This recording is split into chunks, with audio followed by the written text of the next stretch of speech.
Never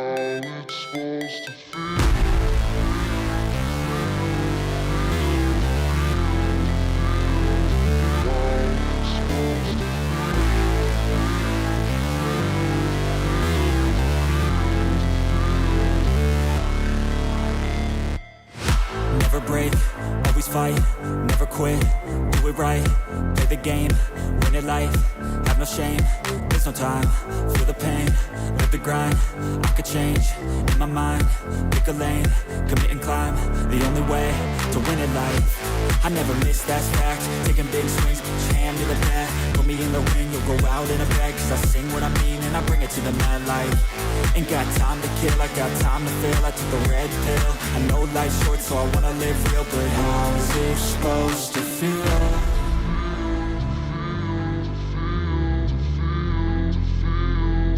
How's it supposed to feel?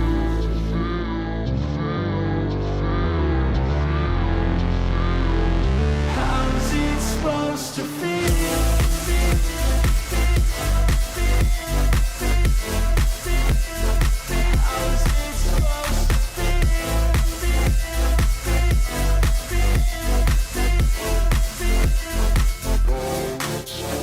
They wanna say my name, but they holding back. They wanna say they hate, but they know it's cap. I ain't play no games, I just do that's fact. And I don't feel no shame, it's a mood you lack. I go crazy, nah, but I ain't lazy. Track after track, I work on this shit daily. Pass me the jack, right as fuel, got me hazy. About to unpack all these shit I've been chasing.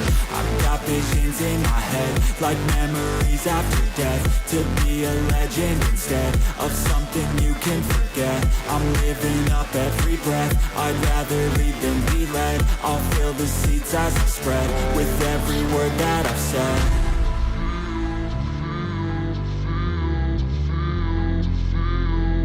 How's it supposed to feel?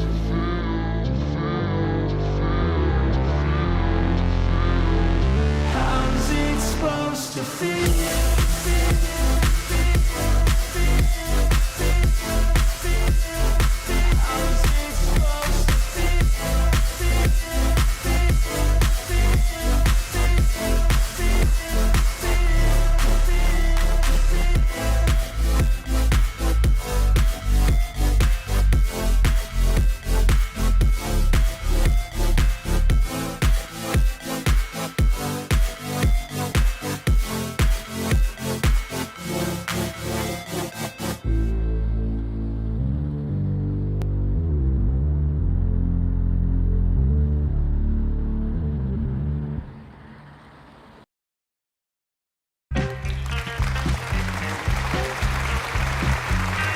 Wow, okay.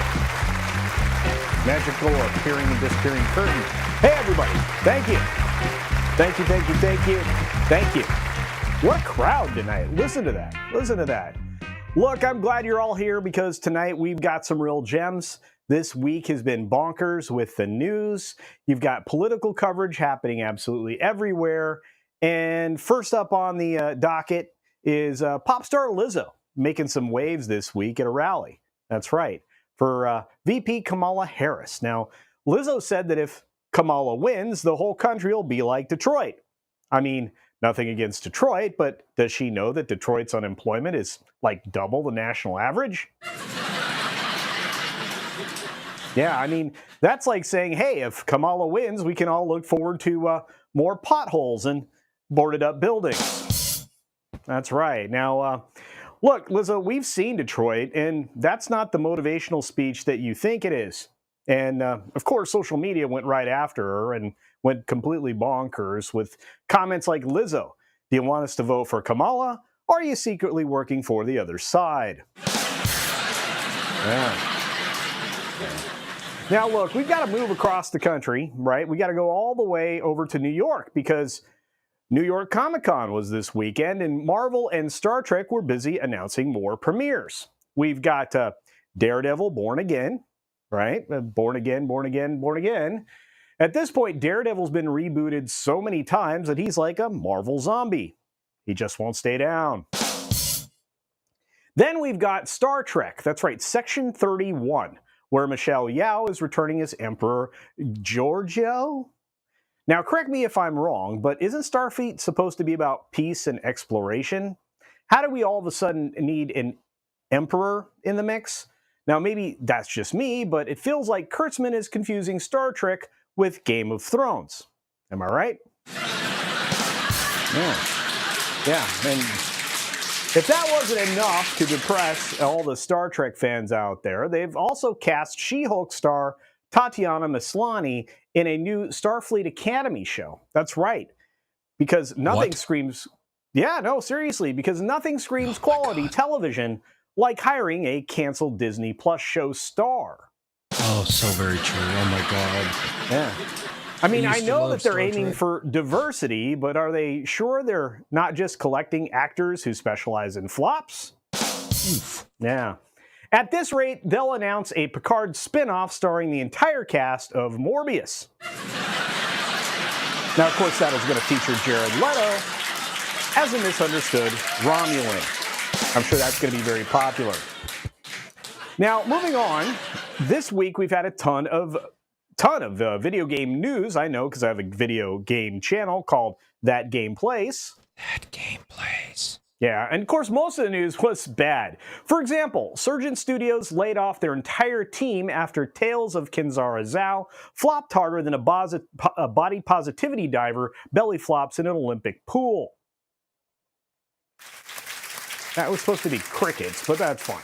That's fine, because that was a terrible delivery. Thanks. Look, they tried to say that's fine. They tried to say that sales were fine, actually, but when you've got 10 people playing your game on a good day, that's not fine. That's a funeral. Thank you. 3 of them. Apparently, Sweet Baby Inc. was... Thank you. Apparently, Sweet Baby Inc. was involved with that game, and we all know what that means. If Sweet Baby's on your project, then you might as well start writing your company's obituary. That's right, speaking of funerals. And lastly, it looks like Sweet Baby struck once again this weekend with Unknown 9 Awakening. The game had an all-time peak of 169 players at launch. That's not a success, folks. That's a rounding error.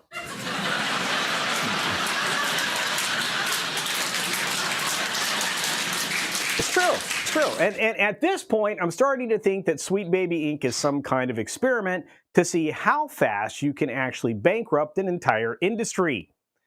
They've got fewer players than my cousin's Garage Band's channel on YouTube. All right, but hey, at least... Sorry, I didn't know your cousin had a garage band. Yeah, sorry about that. Yeah, well, I'm trying to promote him because, it's like 10 or 12 people watching, but hey. I think the door's already closed on that joke. Oh, well, okay, fine. But hey, at least the game's got mostly negative reviews. So they've got that going for them. Just wait for Parrot Analytics to spin that into an overwhelming interest based on engagement or something like that. Thank you. Well, that's it for the jokes, folks, and I'm sure you're pretty happy it is. Thanks for joining us tonight. We've got a really big show, so stay tuned for more and for a great panel including Jacob, Jason, Toxic Man Flu, eventually Comix Division, and more. So you're going to love it.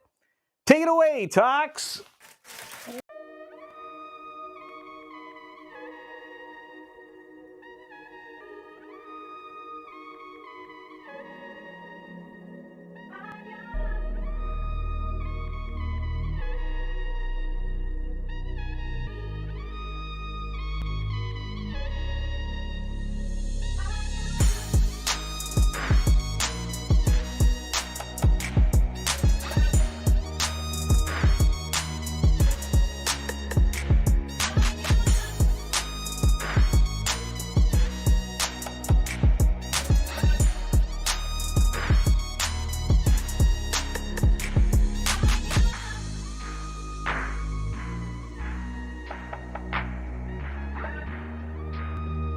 I love it. CultureCasino has arrived to tell us that Disney stock is down to below $97 a share. How did you know that? That's exactly why I showed up. I saw that this was going to be your favorite day ever, Mike. I know you're a YouTuber. but you're very involved in Disney stuff. I am absolutely a YouTuber. Thank you for recognizing that, sir. Culture Casino. You sent me nothing, right? Yesterday at 10. Oh, uh-oh. I didn't send the link. I was talking about him, and I didn't even send it.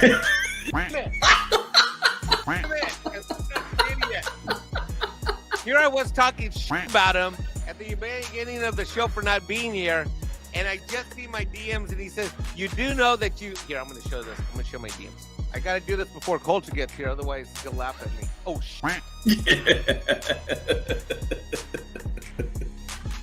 Culture, I was talking about you earlier. Oh no. You're supposed to act like you care. Okay. So here it says. So here's yesterday 8:36 a.m. 10 o'clock. Loki told me to send you this for tomorrow morning. Kisses and hugs. 10:07. 9:30. Do you know you sent me nothing, right? Oops. Okay, this is proof positive I am a YouTuber.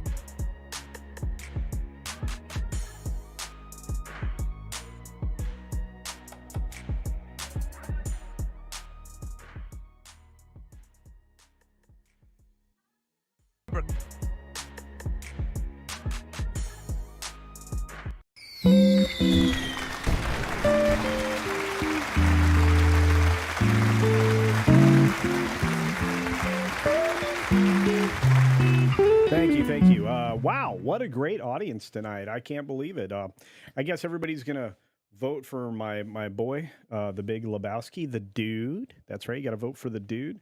I'm pretty excited. We've got lots going on. We've got probably the front runner, depending upon what polls you watch, actually working at a McDonald's today. In fact, I was pretty surprised that he actually pulled this off. I was amazed that the Secret Service could figure out a way to cover this guy while he's under fire, while he's frying French fries.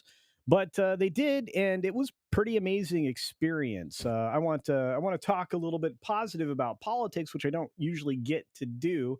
Try not to talk about politics, to be fair, on a particular platform that does not seem to enjoy it. So let's go ahead and bring the whole panel in and talk a little bit about one of the finest moments of a candidate. What do you say about that, Tox? Hey, everybody. All right. Hey, here we are. Yeah, we've got a great panel today. We got Jason from Sci-Fi For Me TV. We've got Jacob right below me. He's over there on Society Reviews, the Barcast podcast, which was a lot of fun. Don't get to hang out there as often as I'd like, but he's been doing great. And of course, Toxic Man Flu, the producer extraordinaire that makes someone even as poorly weaned as Comix Division to look pretty good. So well done, everybody. Thank you all for being here. Thank you. Try the fish, everyone. We'll be here all week. Don't forget, tip your waiter or waitress, because you know why? We're not genderphobic here. That's true. That's true. And we are actually we are actually focused on this week's event on Wednesday. A meetup is going to be wonderful in San Antonio, and I will be there. But before we jump into the wonderful learn how to cook French fries at McDonald's story, we have to quickly acknowledge some super chats and some member gifts. We've got Ruby Hoove gifting a Culture Casino membership, and of course, Scott Westbrook with 5 Culture Casino memberships. That's right. And Cyrano 2960, a regular member of the channel, a regular contributor. All of these people are. I just want to say thanks for the Culture Casino memberships. We are 7 in to a goal of, I don't know, let's shoot for like 100. What do you say? Maybe 100 memberships? I think that'd be a lot of fun. The canned laughter is fantastic and ear splitting. I'm sorry, Hound Monkey. We'll try. I have lowered the volume.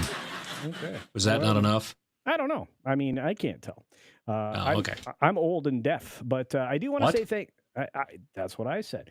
I do want to say thanks to SFXF314 Sabertooth Raptor, who gives us 10 Culture Casino cash. So this happened to me yesterday, and I wished Winnie the Pooh was real and nearby. The reason why, I was cutting the grass and got stung by 6 yellow jackets. Ouch. Wow. Ouch. I'm sorry, man. He says, I'm fine, by the way. Well, I'm glad to hear that, but dang, they hurt. Let me tell you, that happened to me, Kimosabi. Those are really? Yes. It was mowing my grandmother's lawn. And in the South, yellow jackets burrowed down in the ground. Mm. And she had wild blackberry and raspberry, all bushes and stuff, things there.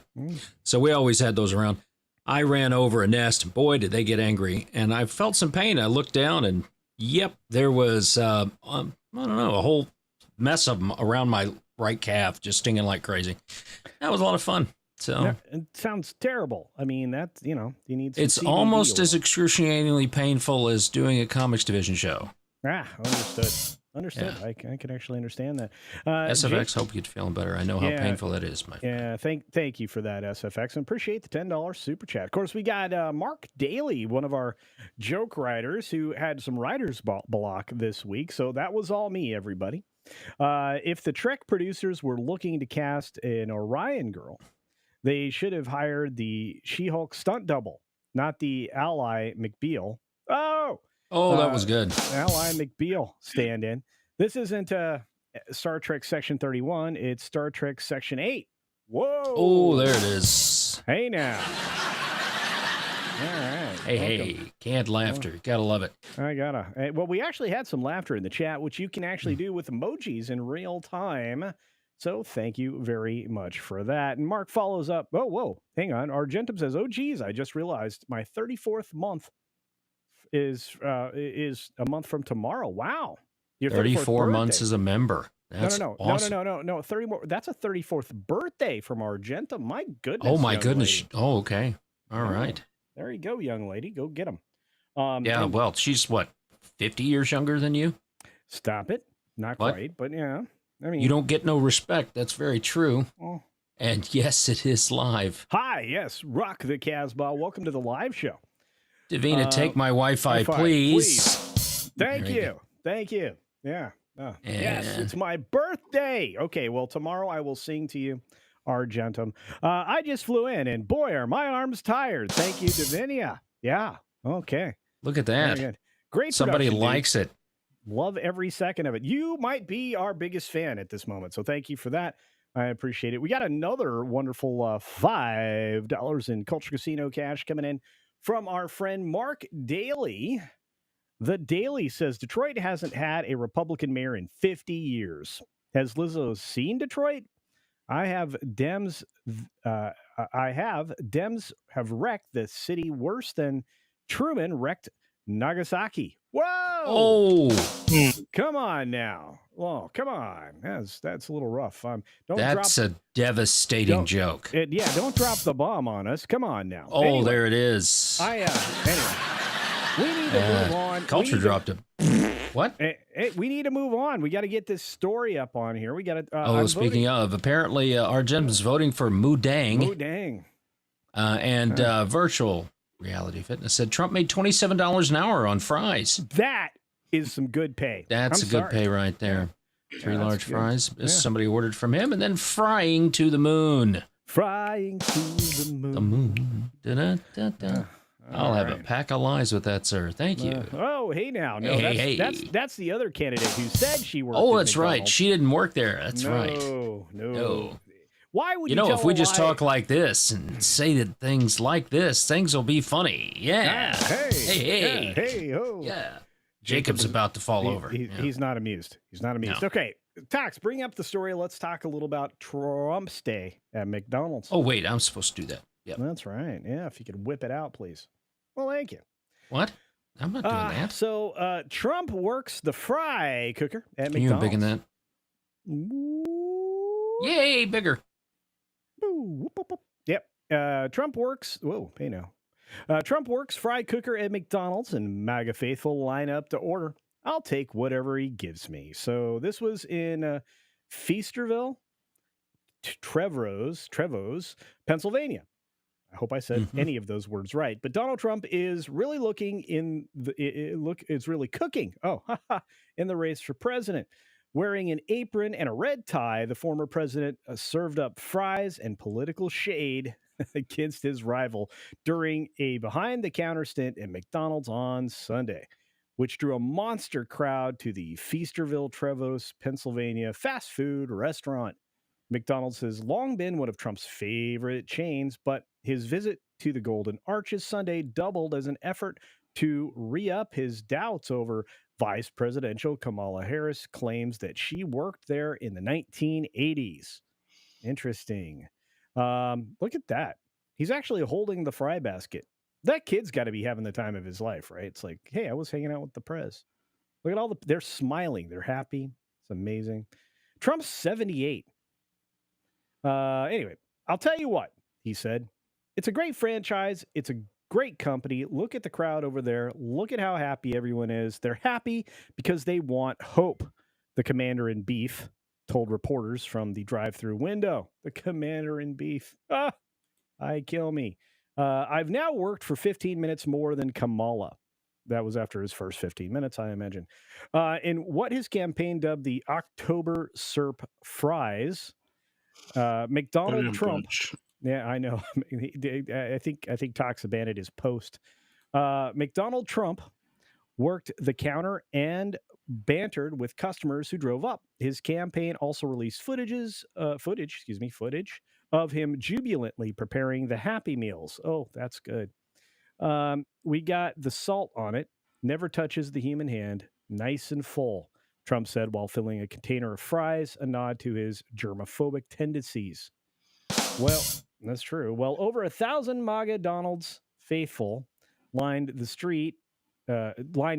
Street Road. There's actually a place called Street Road in Lower Southampton Township in an attempt to order food from the former president at the McDonald's restaurant. Look at that. She looks happy. She gets to meet the president and get some fast food.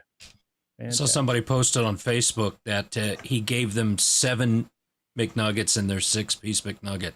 Yeah.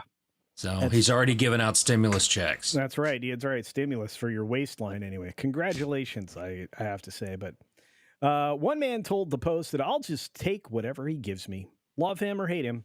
I just feel it's really cool to see this moment in history. Caitlin Hanlon, 33, a hairdresser from Feasterville who was wearing a pink MAGA hat, told the Post. It's really cool moment, but obviously I support him.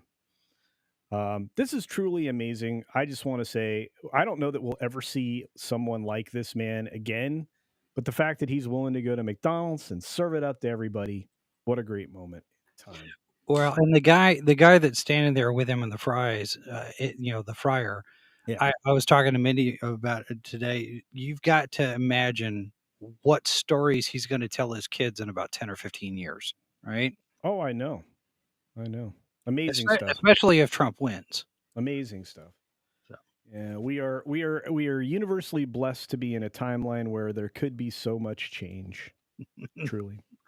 Blessed and cursed. I just love that, while one campaign is seemingly falling apart at the seams, the other campaign is literally flipping burgers at McDonald's and is winning by a lot. So yeah, it's pretty wild, and while it does matter who you vote for, just be certain, make sure that you vote. That's how I have to say it, because I will not do any electioneering. Not until I get paid. I don't know. Somebody got paid today, and we're not even covering this story, but Elon gave somebody $1 million for signing his petition. That's a crazy. Wow. It wasn't me. I'd have signed it. It was that kind of money. That was a Mr. Beast moment. You talk. I'm sorry. You talk about the marketing on this. The campaign people clearly have their act together a little bit more on Trump's team than they do on Harris, because every time you turn around, I mean, the Al Smith thing, bringing in Molly Shannon to do that skit instead of her actually going. I mean, she's got to be screaming at people, why did you think this was a good idea? Because everything they do blows back in their face, and nothing seems to be gaining any traction. They come real life wag the dog. Yeah, and they're reacting and they're not proactive at this point. No. They're really back on their heels, which is a good thing to see. Personally, I'm perfectly. Well, I mean, the strategy worked for them the first time because stuff was pretty bad with being locked down and all that. But somebody put in the chat that he didn't ask anybody to vote for him. He just went there and served fries and did all that. I mean, he was doing this kind of stuff before he became in Yeah, politics. before and going after he stuff. before he became a political. So this is candidate. just him, I think. So Yeah, Well, and he's done this. He's done this, taking the spots of his staff on at his properties. Where there's video out there, mhm. from 2015 or 2013, somewhere around there, where he was doing this. So this is not anything new for him. There's a SNL skit where he went on as the janitor for himself, and somebody else was playing him. It was hilarious. And he tells the guy that was playing him, said that haircut is just horrible. And the guy goes back, "You got the same one." He goes, "Yeah, but I'm a janitor." Oh wow! I'm like, okay, you got to be self-deprecating with this kind of stuff, and I don't know. I'm not real happy with somebody being instilled in there, and it's just kind of got some real 1984 and some real 1984 vibes. Yeah, to what's going on. A Brave New World. That was the one I was trying to think of. It just, I'm like, yeah. It's a Marvel movie that's coming out. Understand that this is chapping the heinies of a lot of people. Hey, what's up, DS4? We have a lot of people that are in the punditry game that are angry at the fact that there wasn't really a contest for for Democrats. So, in fact, we've got a story coming up here next to talk a little bit about that side of the equation. But it's a little strange to me. But this is uplifting. It's not just hopeful. It's just, yes, it was a publicity stunt. Yes, yeah, sure. Yeah, that's what they all are. Everything that he does, all of the different podcasts that he does, any of the personal appearances, all of it's publicity. Right. And, I've gotten that close to thinking maybe I should have a podcast and invite him on my show. You guys should invite him on. Somebody even suggested he should be on Friday Night Tights. I tell you what, If he were to make an appearance on a Sunday Night Culture, I would actually give effort. Then you know what? I'm gonna ask. Why not? Let's do it. Let's do it. Why not? I mean, I could be the only 25K YouTube channel to host a presidential candidate. You got 25K? I do. Almost 26 now. Wow. I know. You're doing pretty well. Congratulations, Culture. Honestly, when you and Comix started collaborating together and I started watching your content and taking long naps afterwards, I really didn't think that you would do a whole lot. And you really have. You've worked very hard and you've put yourself in a great position. And I'm also in a position to be able to sync that. So, sorry. No, I'm just letting you know that was a little much, and I already wrote the check, so it's already on. Okay. Oh, sorry. Okay. I don't know how to be kind. And you know what? It's cruel to be kind in the right fashion. Cyrano 2960 for 2 Culture Casino cash says, funny, McDonald's unis haven't changed in 20 years. No, they really haven't. It's been a long time. They changed those fries in 20 years because the fries suck ass now. What happened?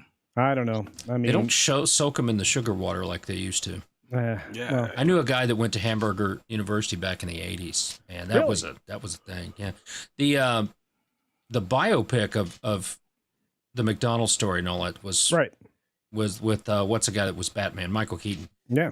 I heard that was pretty good, so I haven't seen it, but I'm just saying. Like I said, fries used to be tender and nice. They used to be the best fries out there. Now they all hard and crunchy, and like you could stab somebody. Have you seen the Super Size Me? Yeah. Have you seen? Oh yeah. That guy died. I stopped going to McDonald's after that. That guy died. Yeah. He had vegan problem. No. Okay. Well, SFX F314 Saber Tooth Raptor for 5 Culture Casino cash says, working on a new ship in honor of Halloween. I'm calling it the Zombie Prize. Nice. Thinking of another ship name, the Blizzo. Whoa! Ooh, it's huge. It's coming right towards us. That's a big ship. Maybe you should do one now called the Stinger. Oh, hey now. Hey. All right.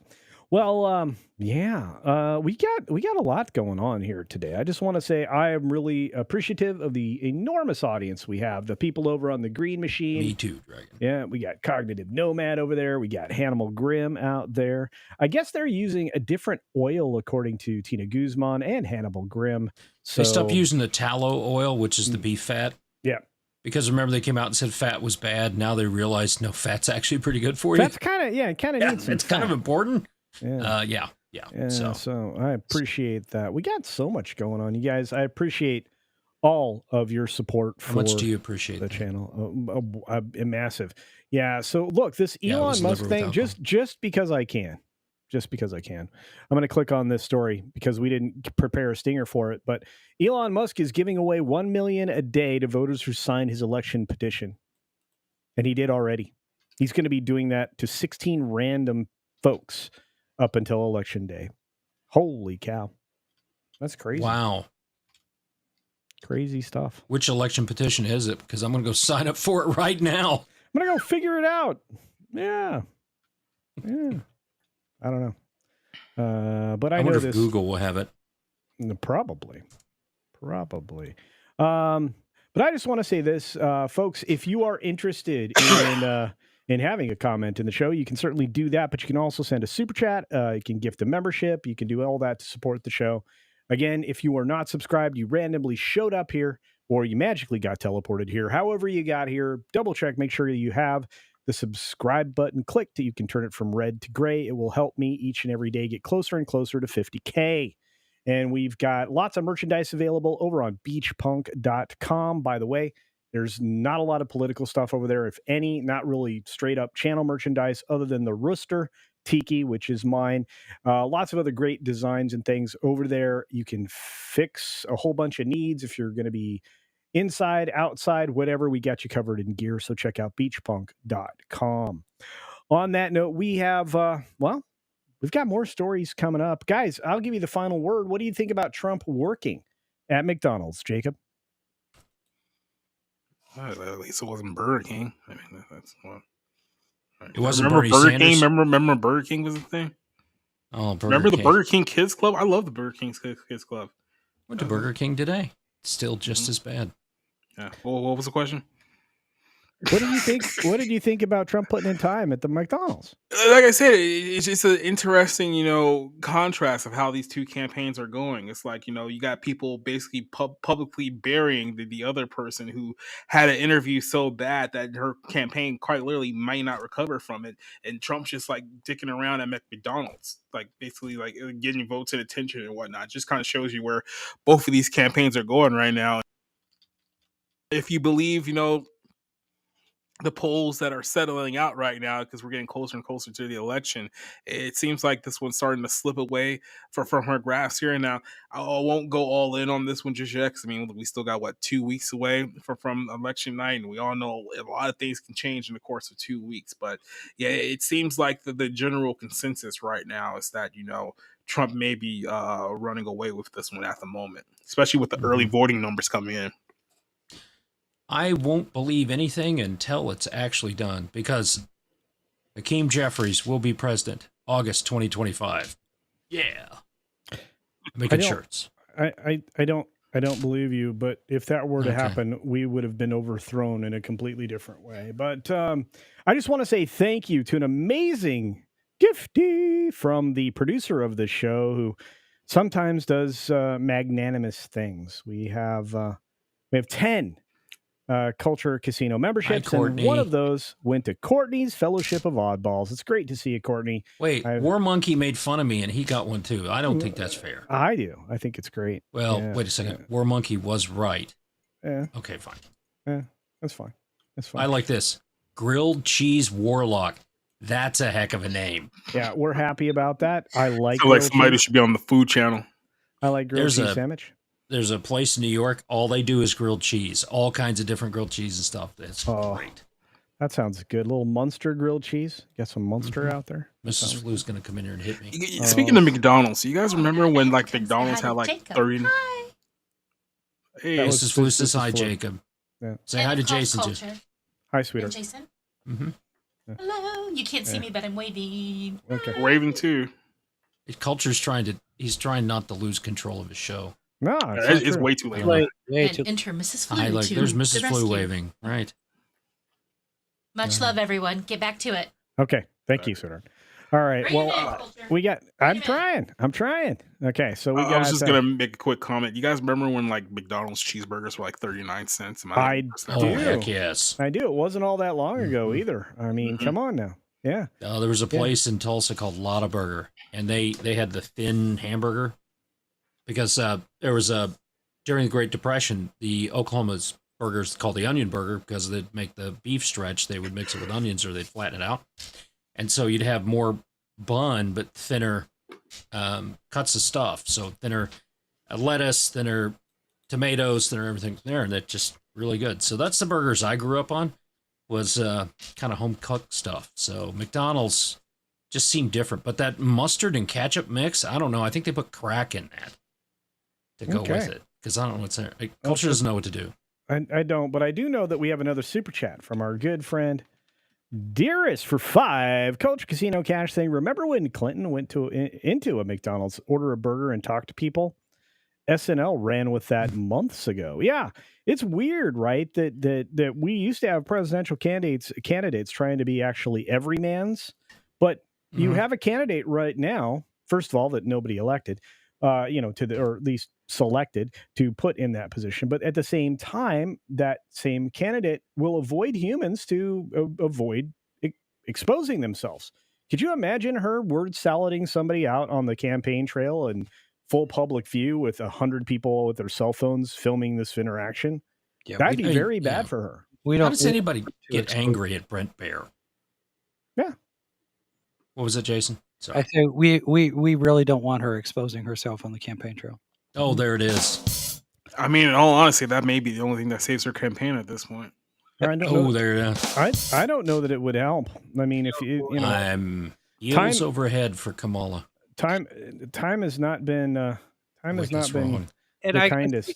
The chatter on Brett Baer has been mostly positive, and a lot of people sitting there saying, I'm surprised that he did as well as he did, and stuck to his guns and asked the tough questions. Some people. So Fox has fallen out of favor with a lot of conservatives, and I think Brett scored some points with that. He actually did, because one of the things I peppered him with in the Twitter prior to that night, and I don't know if you did the same thing, Jason, but I said, dude, you've got to serve up some hardball questions. And for the most part, they were medium questions. They weren't hard. There was a lot. I mean, Brett could have hit her on so many different things, and she never once tried to actually legitimately answer anything. She filibustered. So she yelled at him. No. Yeah. Well, she's not very nice. I mean, her staff has got a massive turnover rate, and it's not her fault. Okay. The fact that I'm not a huge fan of Trump. Okay. We know. Right. Like a medium-sized fan of Trump? Kind of like that. I am not really happy with either choice. They do not reflect my values, either one of them, and especially around government. We've switched our government around to look at so much social stuff, and government is not there to fix social issues. Society is. Government is not society. Government is there to make sure that you have clean water, right, and that they're able to pay for things after disaster. Like, you want to have money and funds and people stuff so you can pay for disasters to help people out here in this country. Wait, you mean like hurricanes? Yeah, like hurricanes, tornadoes, all that kind of stuff, right? You want to be able to do that. And that's why I think we got pretty decent, hurricane coverage here in this country, right? Because, what was the last big hurricane you guys can remember? Other than Helena or Milton, you mean the last two, or look. No, I don't keep up with hurricane names. Okay. Provide for the common defense, promote the general welfare. Oh, he's going to read the Constitution. There's only a few things. The preamble pretty much spells it out, is what he's trying to say. Spells it out there. Yeah. So I read the Constitution a couple of days ago, and dang if I didn't see Libya, Lebanon, or Ukraine in there. But hey, what do I know? And how about that 10th Amendment? Gotta love that one. Yeah. Yeah. By the way, we do have another super chat we got to get to, and then we got to move on, my friends. We are. Oh, we have another super chat. I am so sorry. I didn't see that. Into the Is show. it Mark again? Did Mark get stung too? Yeah. Mark says for 5 Culture Casino cash between the Brett Baer interview disaster and the Al Smith no show. Yeah, that was bad luck. I'm not sure Kamala wants to be president. I don't know. I mean, Joe Biden doesn't want her to be president. Did you hear him beat her up pretty good?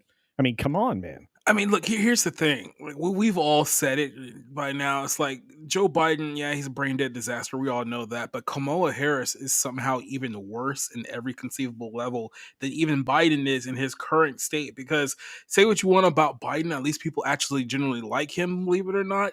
Even people in the Democrat Party don't like Kamala. It's like she's not likable in any metric like whatsoever. She's just not. Yeah. And Biden's cognitive decline, can explain a lot of his fumbles and stumbles. Kamala doesn't even have that excuse. I mean, she's genuinely that incompetent just because. Not because she, had any kind of a stroke or a brain bleed or some kind of a disease or she's old. She's got no excuse for being as her excuse is called Tennessee whiskey. Oh, there it is. Being class family. Vice presidential picks actually matter.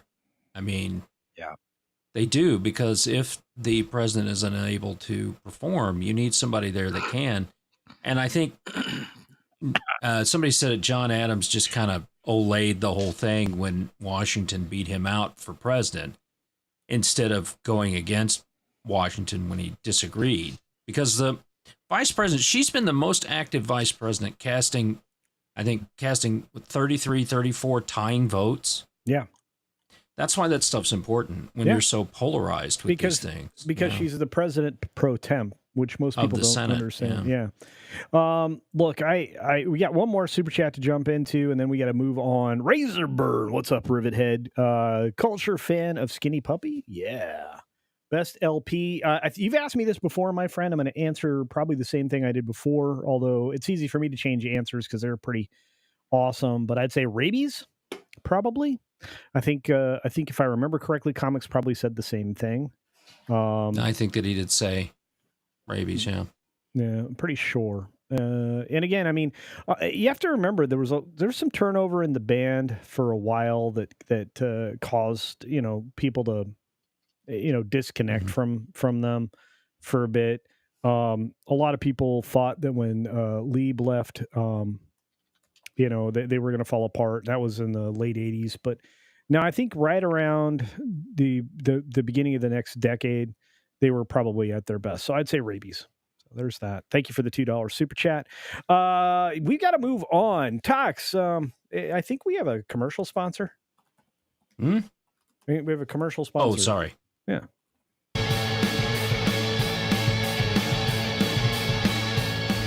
Neighbors bothering you with their loud music? You know what's in there? Your boss or coworker harassing you? Wait, what? Who said that? Maybe you have a roommate who cries in their sleep. Bully Mays here with a solution that proves every problem has a mortality rate. Introducing Shank Crate, your all-in-one monthly subscription box that can take care of those in-your-face issues. Each box contains new and unique materials for you to build your very own custom shank. Oh my gosh. And for your protection, the contents of each box are totally secret until you receive it. And not only does it create solutions, it also serves as a creative outlet, like an adult form of Lego. Oh, yeah. Right? That is a literal knife's edge. Maybe you, like some of our other customers, have questions. Can I bring it to school? Who's ever heard of a pencil not being allowed at school? Can you store it in a pocket? Absolutely. What if you don't, have any pockets? Your discretion.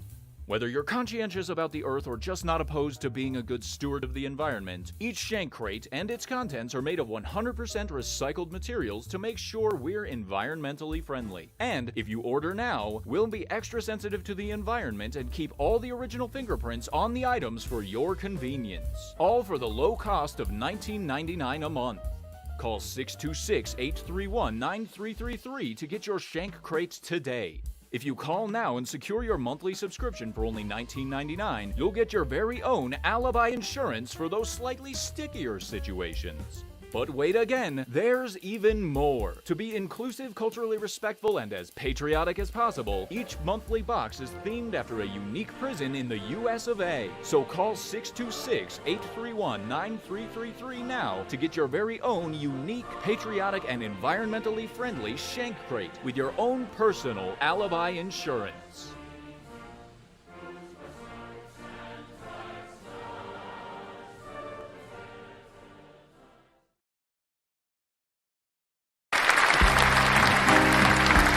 All right. Thanks for being here, everybody. Oh, my.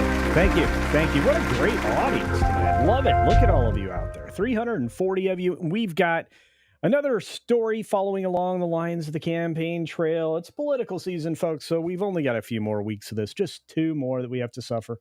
And we've got Bill Maher throwing some shade over the, at the press specifically, over their lack of coverage and follow-up or investigation into Doug Emhoff's silliness. Lots and lots of it. Apparently, he's done things with nannies. He's produced children out of wedlock, or at least impregnated people out of wedlock. I want to get what the nanny thing is. And he also did something else. He did the stolen valor thing. That was probably not a good look either. A lot of people misspeak, but doing that multiple times, it's a lot of misspeaking. But anyway, we got to jump into the story about Bill Maher. I think everybody's going to love this one. So let's dive in. Bill Maher questions why Doug Emhoff isn't being grilled over his many controversies. Apparently, just a few days ago, the Daily Mail came out with a bunch of statements and accusations about what was going on with Doug Emhoff.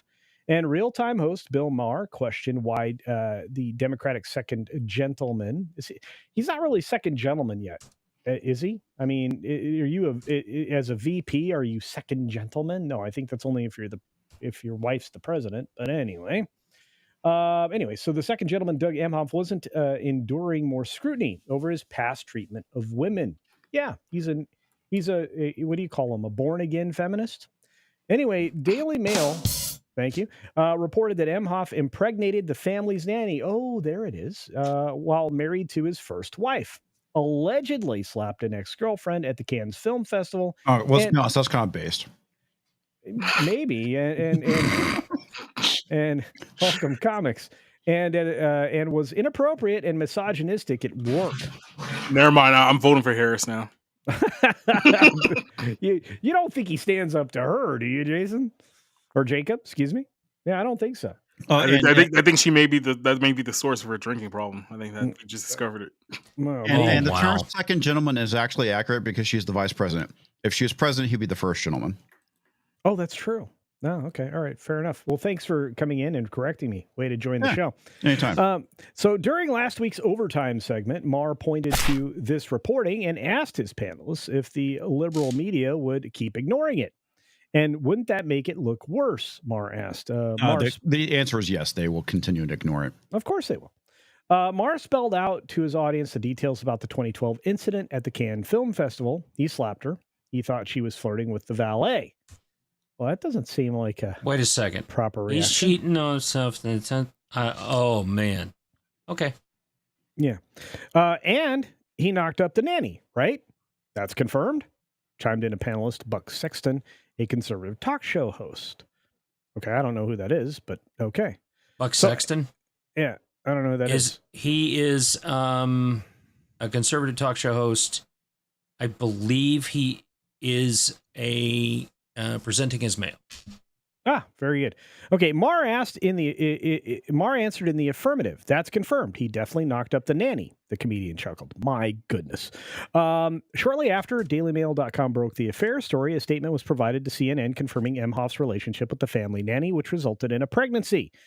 What I'm saying, if this becomes more credible, and we don't know yet, I mean, a lot of the conservative outlets still aren't reporting it, so I wouldn't go after anybody for not reporting it yet, because these things have to be checked out. But if it becomes more credible, well, it sounds like it is, certainly on the level of Brett Kavanaugh, which was that kind of thing was reported by everybody pretty quickly. Does the liberal media keep ignoring it? No, it just shows you these are really just one-sided issues. Yeah. Inebriated Plutarch is correct. Look, who hasn't had dalliances with the nanny, the pool boy, and the milkman? He's just like one of us. Every time I hear somebody ask like an obvious question, it's like, how come no one's reporting stuff like this? I go back to that whole was it Kenan Thompson skit on Saturday Night Live where he's hosting the game show and somebody asks him that. It's like, why is that? He goes, you know why? It's like Bill Maher's like asking the question, why is no one talking about this? Like, you know why. You know why, buddy. Yeah. Yeah. Well, it looks like CNN's Laura Coates argued that it was appropriate to both investigate the claims, but also to be cautious before you put something simply into the ether that has those substantiations. Yeah, especially 2 weeks before an in election. other words, look, we're all on the same team here. It's the media against the regular people. So we got to keep that quiet. Wait, is she saying that investigations and information has to be vetted with sources before they report it? Hey, look, only when it's a Democrat. If it's a Republican, it's fair game. Fair enough. So just politically speaking, this is a problem for the Harris campaign in large part because she is so ill-defined, said The Atlantic's Tim Alberta. Americans are trying to fill in the gaps around her family. Yeah, because she wasn't vetted. Harris will have to run the shortest modern presidential campaign, taking over the top of the ticket from President Joe Biden on July 21st, the day the 81-year-old decided he was forced out. He hasn't talked to Nancy Pelosi since. Come on, guys, learn to report things. What the heck? Why would they do that, Culture? Anyway, not even 2 weeks later, the news of Emhoff's affair broke. I think there is now a little bit of blood in the water. The nanny thing was the first drop, and now there's more. And it's not going to be long now, I can guarantee you, that there are investigative teams at the Times and Post and elsewhere that are looking into this, Alberta also said. As of now, the Harris campaign is heavily utilizing Emhoff on the campaign trail with less than 3 weeks to go before the election.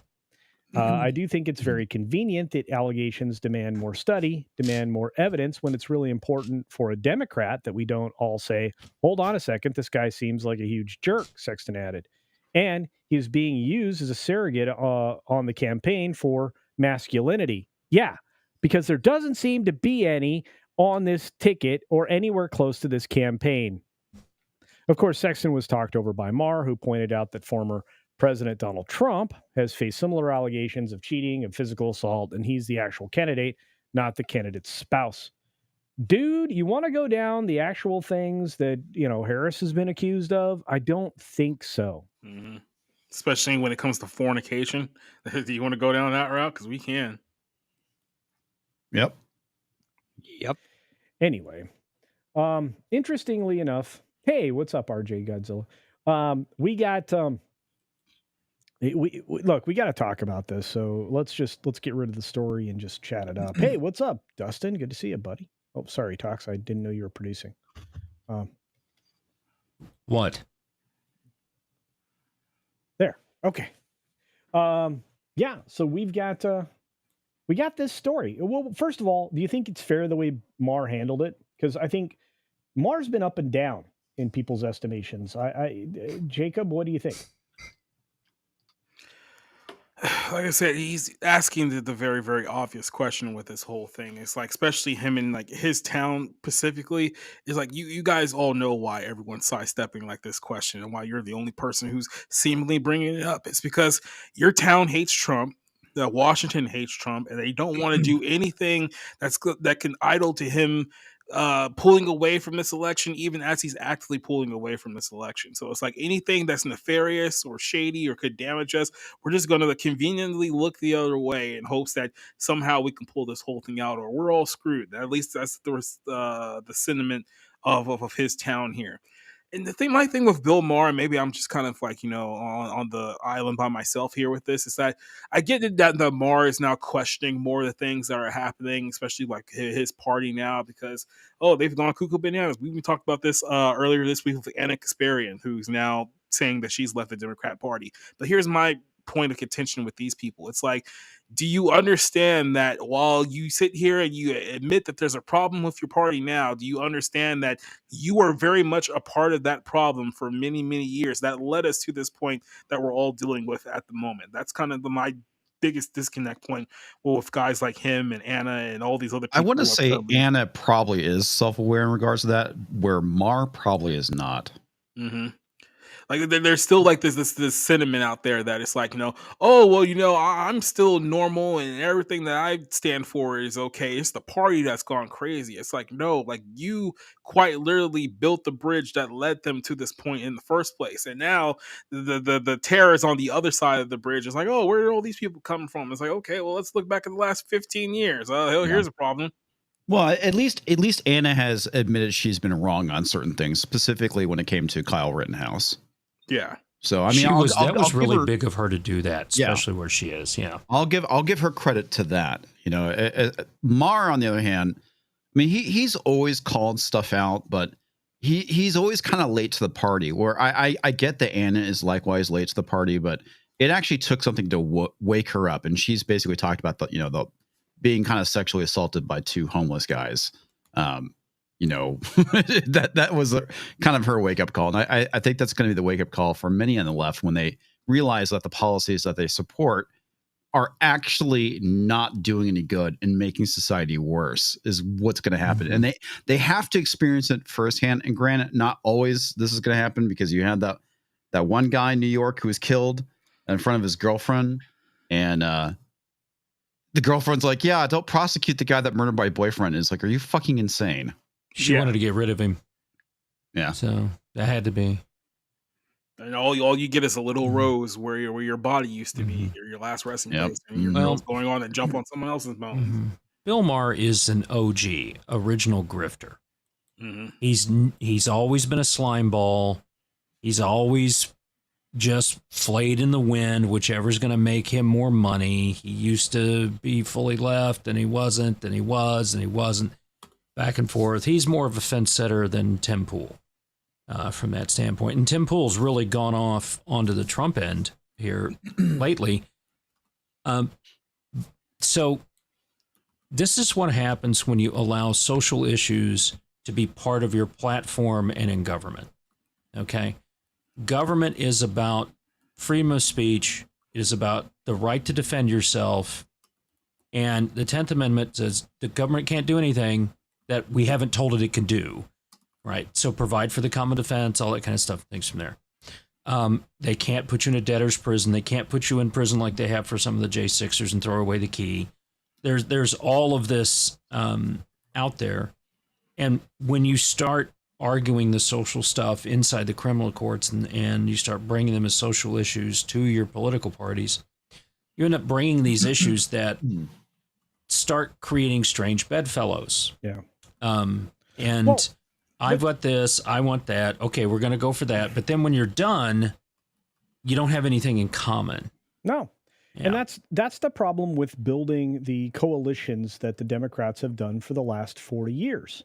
Because they have all of these extraneous groups that are just kind of glommed together that don't actually have similar ideologies or belief systems. In fact, you have groups with no belief systems and groups with extreme belief systems.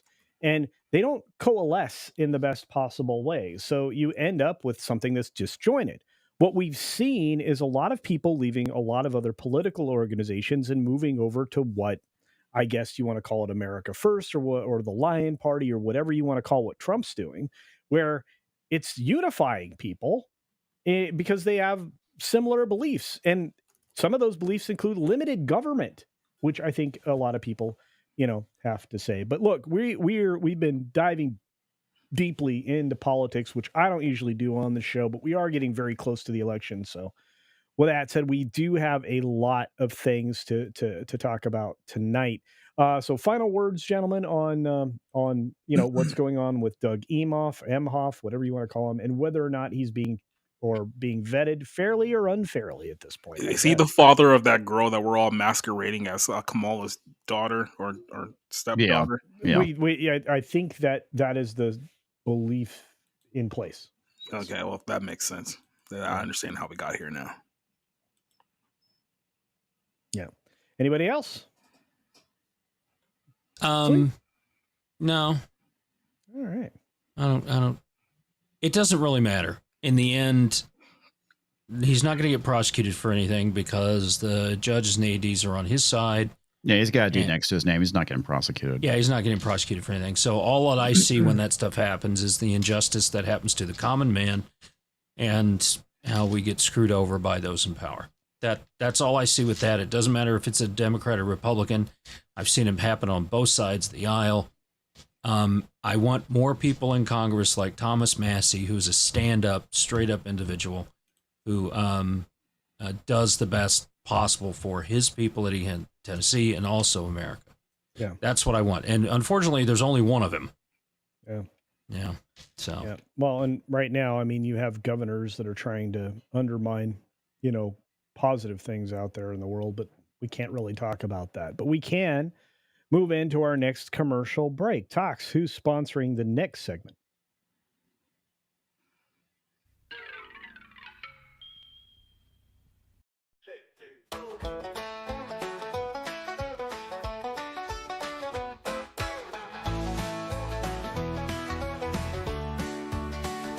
Take a taste. It's so sweet and creamy, it feels like a dairy dream come true. Hand-packed for your pleasure, it's Bull's Milk Ice Cream.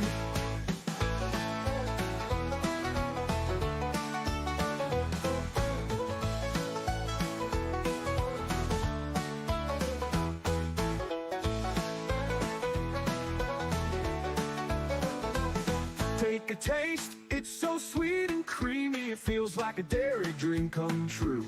Hand-packed for your pleasure, it's Bull's Milk Ice Cream.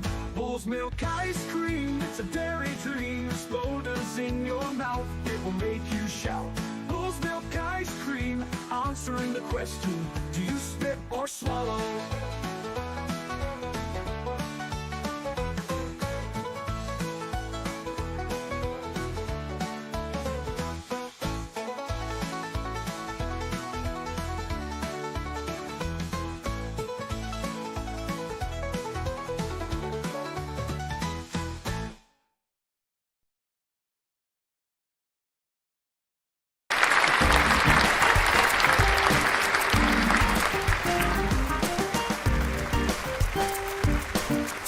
Hey, welcome back, everybody. Thank you for being here. Appreciate you all. My goodness, we had for the first time in a long time a Victoria's Secret fashion show. Believe it or not, it just happened. An amazing event. Usually, thank you. Usually fills up. That masculinity bucket. You get a chance to see the latest fashions you would like to see your ladies wearing, and all of that. And yet, something happened. Something strange happened. Somehow, it changed. Maybe not a change for the better, a history-making change. An odd change. A strange change. Something weird. Victoria's got a new secret. That's right. And much like a former Bud Light pitch person, there definitely was some gender ideology here. I have to tell you that I am one of the least excited people about this news, but we've got to talk about it. I didn't think you liked politics. I'm not talking. This isn't politics at all. This is. That's right. History. This is history. Well, it turns out Victoria's secret is that Victoria had a penis all along. Mm-hmm. True story. Yeah. Victoria's Mohap. Secret. Victoria's Secret was 5 inches soft. Well, I look. The secret is where did it get tucked? That's your secret. But look, in the latest fashion show, there were 2 trans models in the show. That's right, 2 of them. Progress. Progress. Good Can't job. even watch Victoria's Secret anymore because they're seeking the Decepticons on you. This is weird. Oh, there we go. Never before have the words "more than meets the eye" again been true. More meats than the eye. Anyway. Oh, look, it's Brian. More meat for your eye? In your eye. Oh, now, there used to be a dream. There used to be a dream in this country of taking home a supermodel. Now you have to check under the undercarriage before you can take her home. That's all I'm saying. Speaking of which, we'll scroll down. Anyway, so the lingerie brand Victoria's Secret featured 2 trans runway models on Tuesday night as its fashion show returned after the absence of 6 years. Yes, they had a woman CEO. She promptly ran the company into the ground, inserted gender ideology, and now they're stuck with this. So the occasion marked the first walk down of Victoria's Secret runway for Brazilian model Valentina Sampaio, who had been the first transgender model to represent the brand in 2019. Fellow biological male Alex Consani also took to the catwalk. So there you go. We will know that when the job is complete, when every one of the models is trans. Yeah. Give it time. It'll probably be next year. Stunning and brave, Brian. Yeah. Stunning and brave. I'm curious as to what the ladies in the audience think about this, because essentially what they're doing is they're replacing you with men. Yes. Yeah, and look, there's I believe the other trans model on the runway. Valentina at least is more attractive than Bud Light guy. Bud Light guy. I don't know who that is. Okay. Who do they think? Asthma like her. Who do they think they're appealing to when they do this? I don't know, but what I do know is that my doppelganger has arrived. This should be interesting.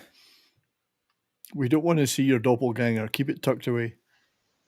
Oh, it's Culture Casino. Hey, everybody. Make sure to wash your hands because it's good hygiene. And welcome to the show. Thank you.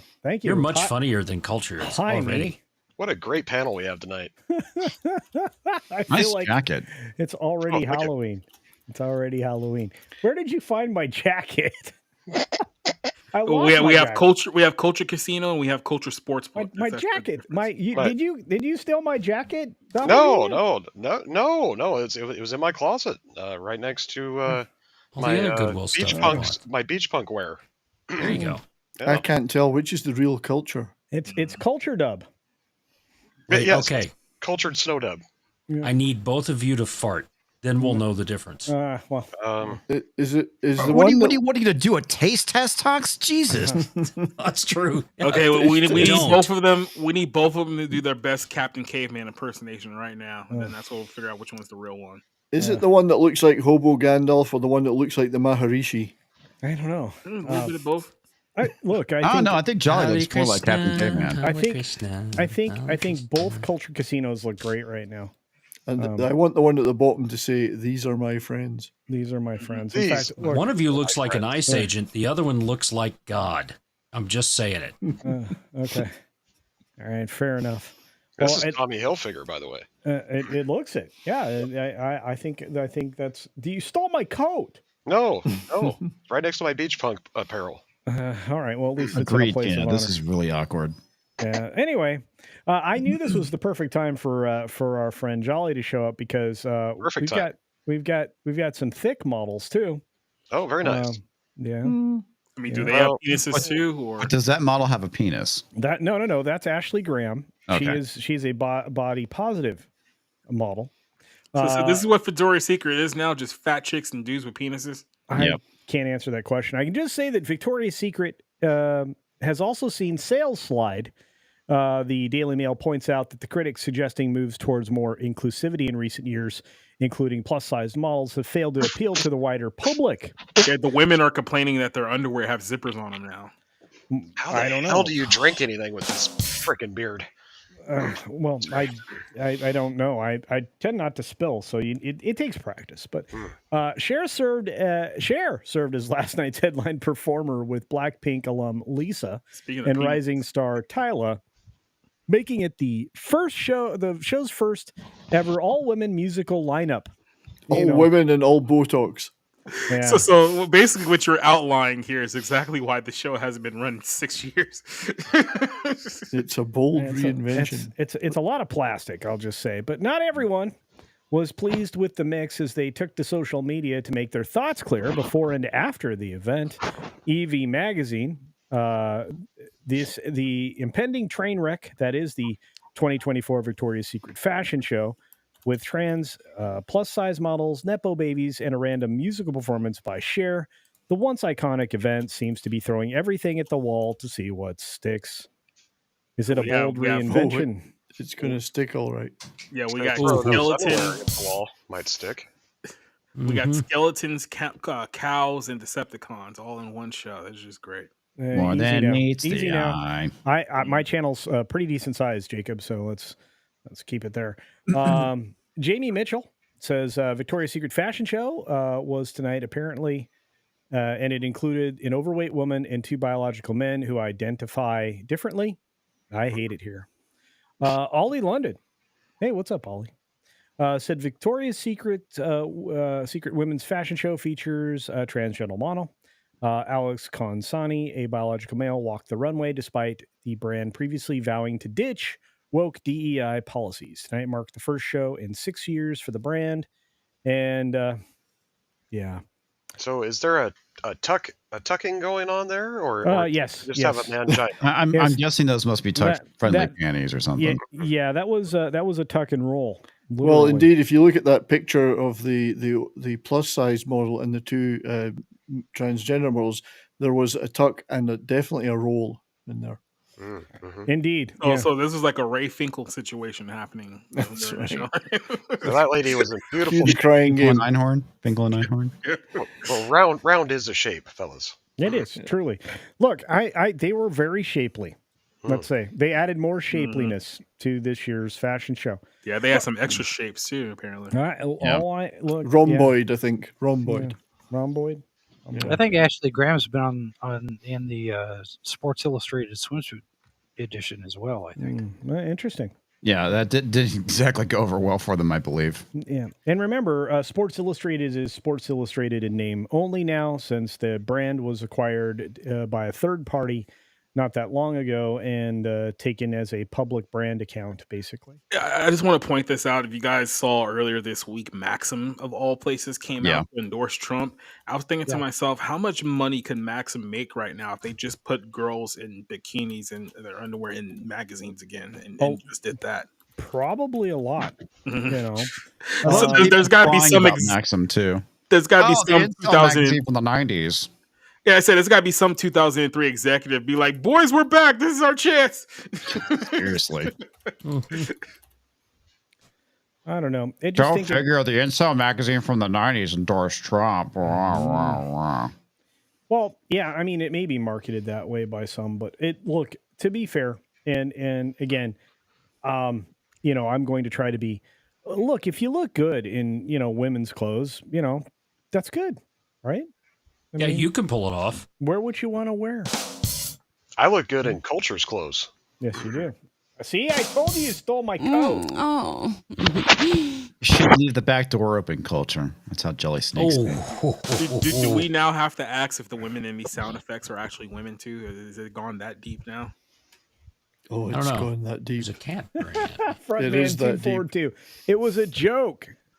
It was a joke. No, honestly, look. I feel like we maybe. Sorry, I'm choking on my beard. As long as it's not somebody else's beard you're choking on. I feel like, man, I lost my train of thought. Thanks for that, Jolly. Somebody get that man a train. Somebody pull a train in for him. Choo choo, chugga chugga chugga chugga chugga. Here you go, Culture. Going to be a Senate staffer. Culture the tank engine. Today. Anyway, is that the struggle train instead of the struggle bus? Oh, that's funny. Let me ask this question. So much for having a show. These are my friends. Just a question. Given who like me, given some of the comments that people have made about Ashley Graham, would those same comments be offered up if it was Gina Carano doing the runway? What do you mean? Well, I mean, Gina Carano has gained a little weight. She's not, she's not fighting trim at this point, but she's about built the same way as Ashley Graham. Right. Mm-hmm. And it would the disparaging comments be made about Gina Carano walking the runway at Victoria's Secret? Well, if you don't vote the same way we do, then it's all fair game. So yes, correct. I'm just saying. Well, okay. The plus size model thing, all for it. Because Victoria's Secret 4 years has given women an impossible, image to reach. And they've been doing this for a long time. You look at who the sex symbols were for women in the 70s, and they were all like nails. They were so thin. Twiggy, yeah, all of the girls that were on Charlie's Angels, you name it. They were all just very, very thin and stuff. So it was the rage to be way thin. And Victoria's Secret, these models, and you hear Krigler talk about the stories of what the models have to go through and all that kind of stuff to cut weight and the horrors and things that they go through just to look this way and how they get slapped around if they gain an ounce and this kind of stuff. So the plus size model thing, pass, because that's just normal people. Okay. Gina Carano is not MMA shape. Well, let me tell you something. If you're in MMA or boxing, you are in tremendous shape, right? Yeah. And that is a workout. The jump rope and everything and stuff that they do, that is a huge, you get muscles and endurance, and you can take a punch, all right? That's just toughness. So the fact that she's not doing that massive workout every day, she's not fat. Neither is this woman. She's just normal. So that pass. As far as having people that present as female on the thing, whatever, right? I'm not buying any of this stuff for me, so I don't care. I know, but I find it to be more of an insult to women than anything else. Yes, women should be pissed off about this and walk away. Yeah. I agree with you on the plus size model thing. I don't care that that she's a runway model. That's fine in my opinion. But when you're actually taking biological men and presenting them as women and basically telling women you need to buy lingerie that's being seen on this biological male, that's the thing I take issue with, is the fact that they're going out of their way and to an certain extent women are allowing this to happen. Yes. Allowing themselves to be replaced by biological men. Well, it's the sports thing all over again. Yeah. I mean, for the most part, you're not wrong. Yep. Let's try this one more time. Ladies who are larger can definitely buy sexy underwear. Yeah. I don't have a problem with that. Mm-hmm. And you put a name to it which is Gina. If Gina was walking the stage, I don't know that she would get any negative feedback. I think those are all fair questions.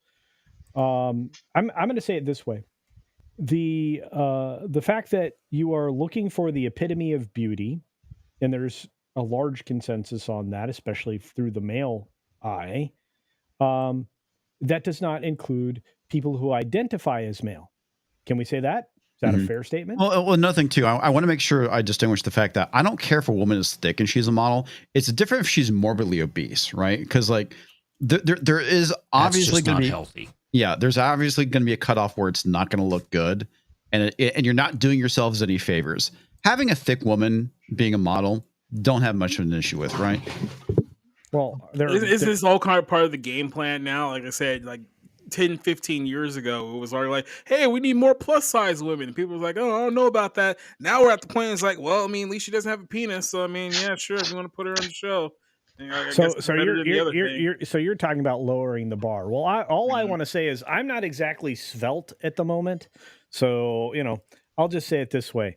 I'm not walking a runway. Mm-hmm. Okay. Anyway, there's that. Oh, I'm come a on, dude. and we all want to see you wear the slingshot. Now on the catwalk, Yes. yeah, I'm gonna do my little turn on the catwalk. The catwalk, yeah. All right, fair I enough. actually have an extra one you can borrow, Culture. I'm gonna say no, thank you, but I am gonna say Always slightly used by Jolly. we got a super chat I want to get to, and then we have a sponsor. I should probably do my job. Yeah, we got a sponsor that we have to promote after that. So Toxic Man Flu? hey, there he is. Mark Daly for 5. Culture Casino Cash says Hobo Gandalf is never late, nor is he early. He arrives when the city bus drops him off. Which one's Exactly. the hope? I think I got the nicer coat. So You took my coat. I don't know what you're talking about. You stole my coat. Told you, Culture. You start locking that back door. Yeah. I hear his back door's wide open. It finally came out of the closet. 6 said, I'm more offended by how people smell. Okay, then. Good to see you, 6. Have you noticed the all-over body deodorant commercials now? No. Yeah, Yes. I saw one the other day. Yeah. Loom is one brand. You don't have to shower. You just What? have to use that. Is that what they're trying to push? Is that you don't have to shower, you just wear body deodorant? I just they're trying to push BO. Yes. I mean, can you put the body deodorant in your nutsack? Because that would be a kind of a place that you probably have to clean more frequently, right? You would hope. I would. Wash your nuts daily. I try. Mm-hmm. Not your nuts, mine. I use the ball washer at the golf course. That works. Women do not like musty nuts. Pro tip. Yep. So wait a minute. Does you guys just change the whole meaning of that song, Looking Out My Back Door by Creedence Clearwater? Yes. It's not looking up your back door. You're right, Cognitive Nomad. That is nasty. All right. And yes, they do want us. And 6 is right, or our gentleman is right. Poor hygiene is just disrespect. Yeah. Yeah, I liked my Victoria's Secret models when they didn't have a jock itch. I like it better. Yeah, better with that. Or jock strap. Culture and I actually have an appointment for a Brazilian wax next week. That's nice. Mm-hmm. That's Actually nice. true. What's his name? Yeah. Well, you're the one that upgraded to the bleaching afterwards. Joe. His name is Joe. Yeah, whatever. I like being blonde. Anyway, all right. Well, we just wrapped up something that I thought we could get to with a lot more deft and quality responses, and we did not. So, of course, we have more to talk about. We went deep into this subject. We did. I feel like we cracked it open, and we rooted out the source of everybody's consternation. If anything, this is your fault, Culture. Anyway, it's definitely my fault. I had a show. That's my fault. All right. 25K Brazilian special. You've heard it right here. No, none of that's happening. But what Yep, is you heard happening? What is happening is the next commercial, and please, feel free to gift memberships to this channel. Give Culture memberships. Yes. Or super chat. Are you tired of the same old buffet food at Wang's? Have you had enough dong to last you a lifetime?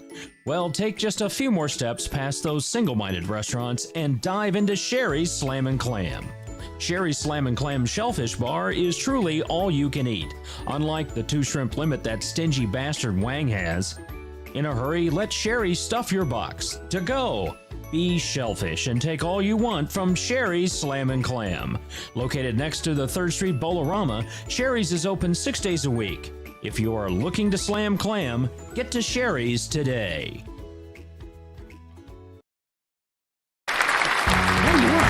There we go. Look at the audience should be today. talking about his backstage. Culture can hear me. I don't know what you're talking about. Sorry. I do know that all these lovely people showed up for a show. We're having one, and 6 just gifted a Culture Casino membership. Thank you, 6. Oh, You are 6. Thank you so much. absolutely the best. That is not what I shared, Tox. That's in the back. We got my story in the back. But what we also You got what in the back? There's a story that I want to cover. This is amazing. Sydney Sweeney is a hero. She is the hero that we deserve. She's She the is hero pitching that we need. all wash. Really? Yeah, she You know does. what? Take it. What? Take it from her. You know, if she's telling you to get those wipes for your huevos, you know, you want. Oh no, clean she eggs. did Dr. Squatch soaps, man. You gotta even more. Get that pine tar. Yeah, well, I'm not putting pine tar anywhere down there because that's a sticky wicket. But what you can do, I don't need to know that about you. Get something else. Look, I mean, you know, unless you have hardwood floors, that's probably also a bad plan either. But look, all I know is that she is a national hero. She I'm hearing what they're saved saying the about day. you behind the scenes. It's funny. Yeah, she's a national hero. And single-handedly stopped a robbery, a burglary, in fact. In fact, we need to talk about this right away. Did she flash? Because I know with this panel, there is going to be appreciation for all of her efforts, whatever she does. What was that? Nothing. Okay. I never said anything, honestly. Yeah, as you can see here, Euphoria star Sydney Sweeney calls cops on burglar at neighbor's Los Angeles home. Well, wow. Look at that. She called in a crime. She did. She's a snitch. No. No. She's a nice person. She'll be arrested for oppressing somebody. Look, and this is We the all story. know if you call the cops, you're racist. So That's right. Yeah, it's 100%.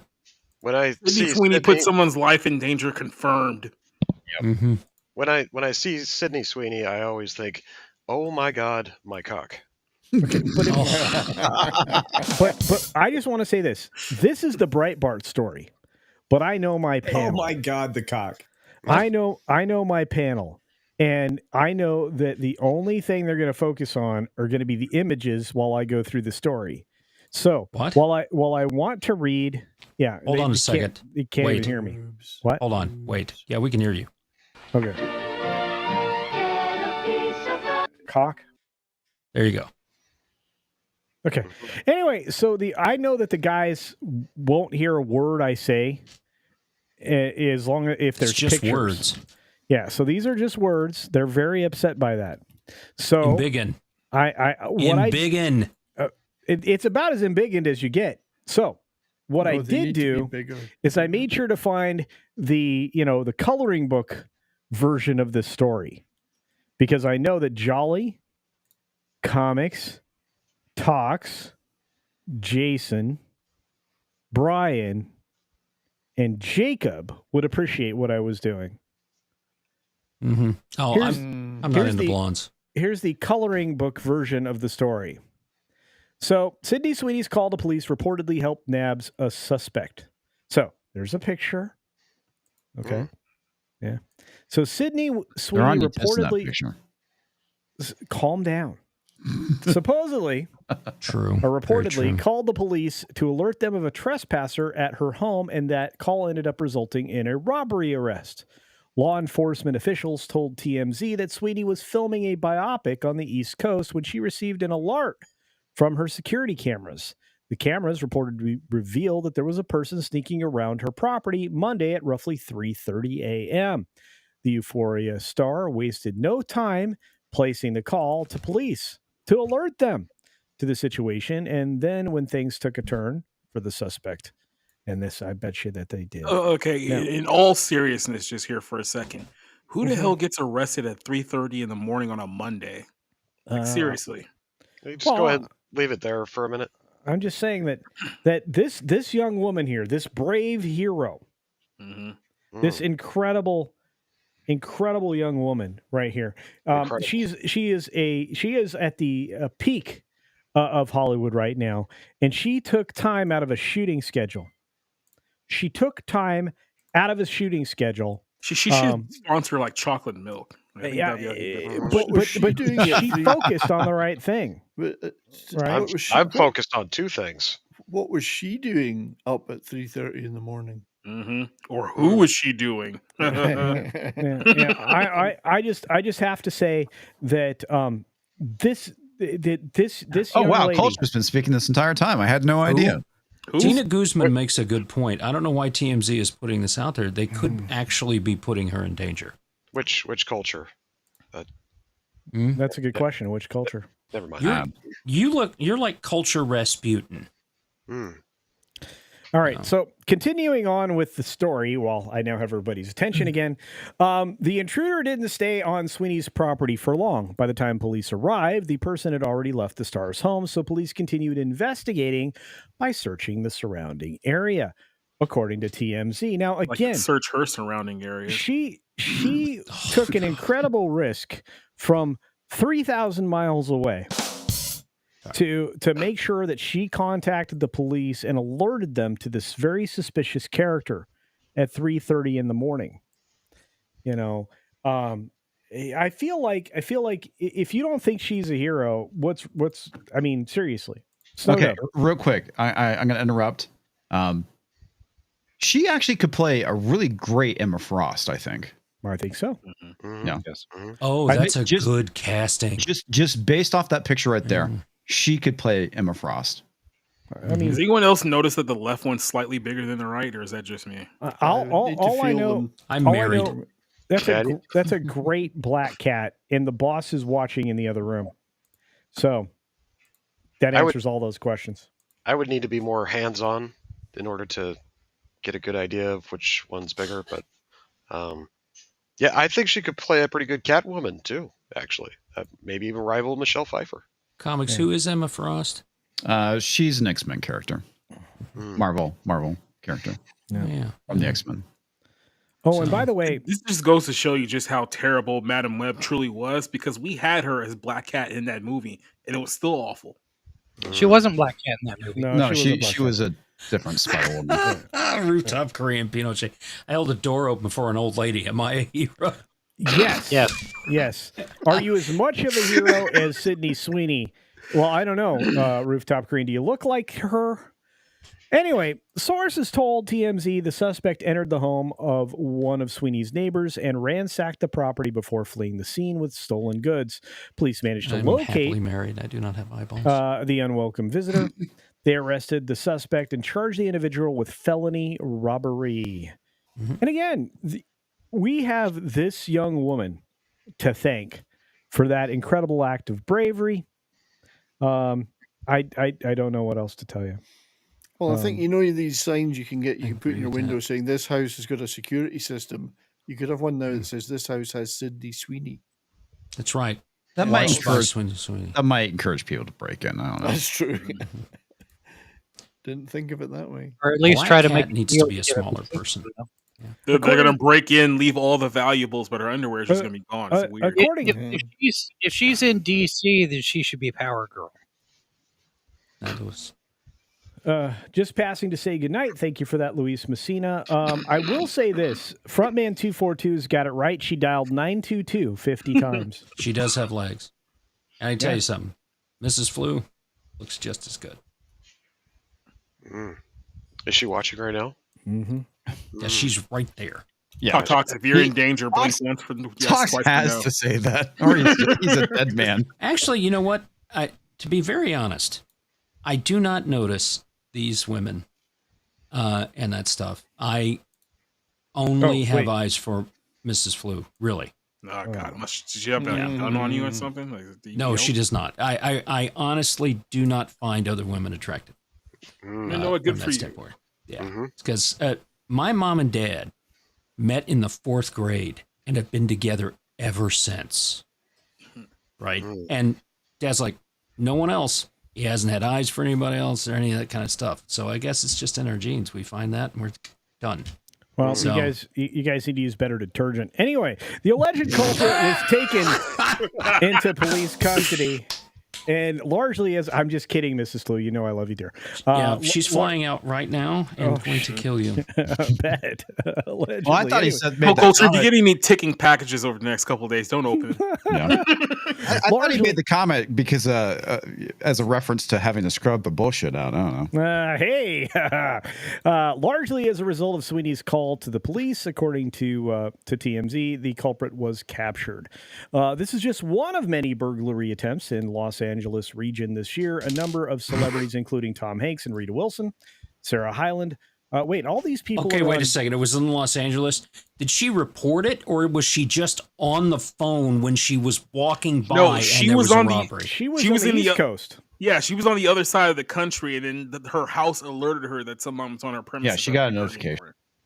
Yeah, but it's weird that all these burglary attempts are being made at people's residences who are probably on the Diddy list.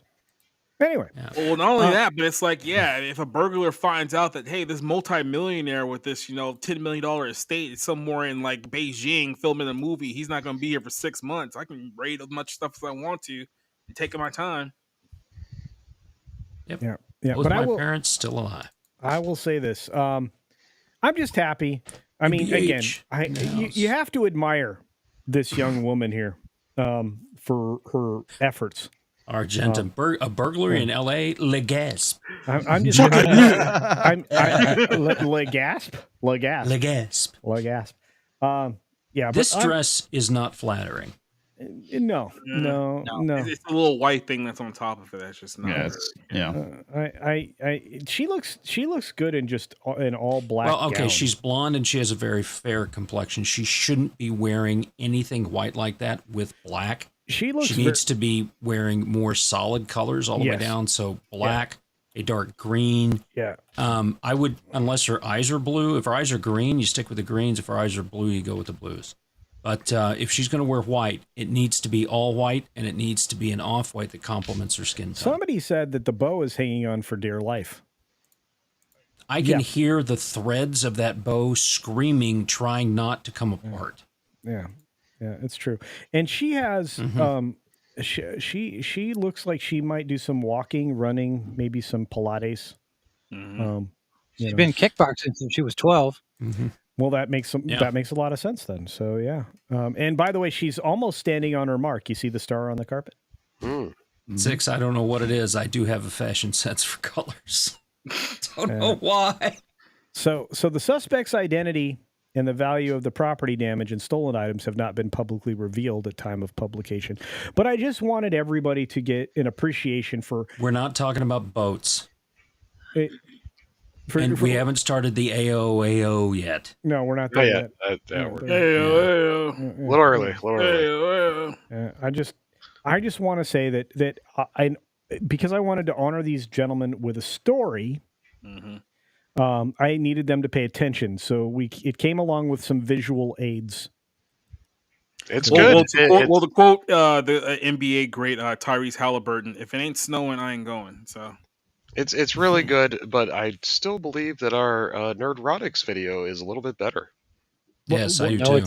Yes. I gotta kill you both. Apparently, 6 believes Jason must have finished. That's the first time I've heard him talk since the segment started. Oh boy! I don't know what that means. It means that a box of Kleenex just took heavy damage. Anyway, so there it is. Kill that one up there. That one. Minus 10 hit. Man down. Down goes Kleenex. Down goes Kleenex. I could respond with the actual story that involves my kid's shop getting robbed, but I won't. Oh no! Yeah, they were robbed last night, and he's got to close tonight all by himself. And I'm like, do you want me out there with Mr. Smith and Mr. Wesson? I have been robbed. Probably a good idea. Knife point before. You know what? You know what? You know what? If I were you, I would never travel to Knife Point again. Right. Oh, that's fine. I was just going to say, you should give Mrs. Flew more of an allowance then, and that wouldn't happen. Right. Like he stole my bike, so I stole his life. That's a lot of swings we just laid out on each other just then. That was great.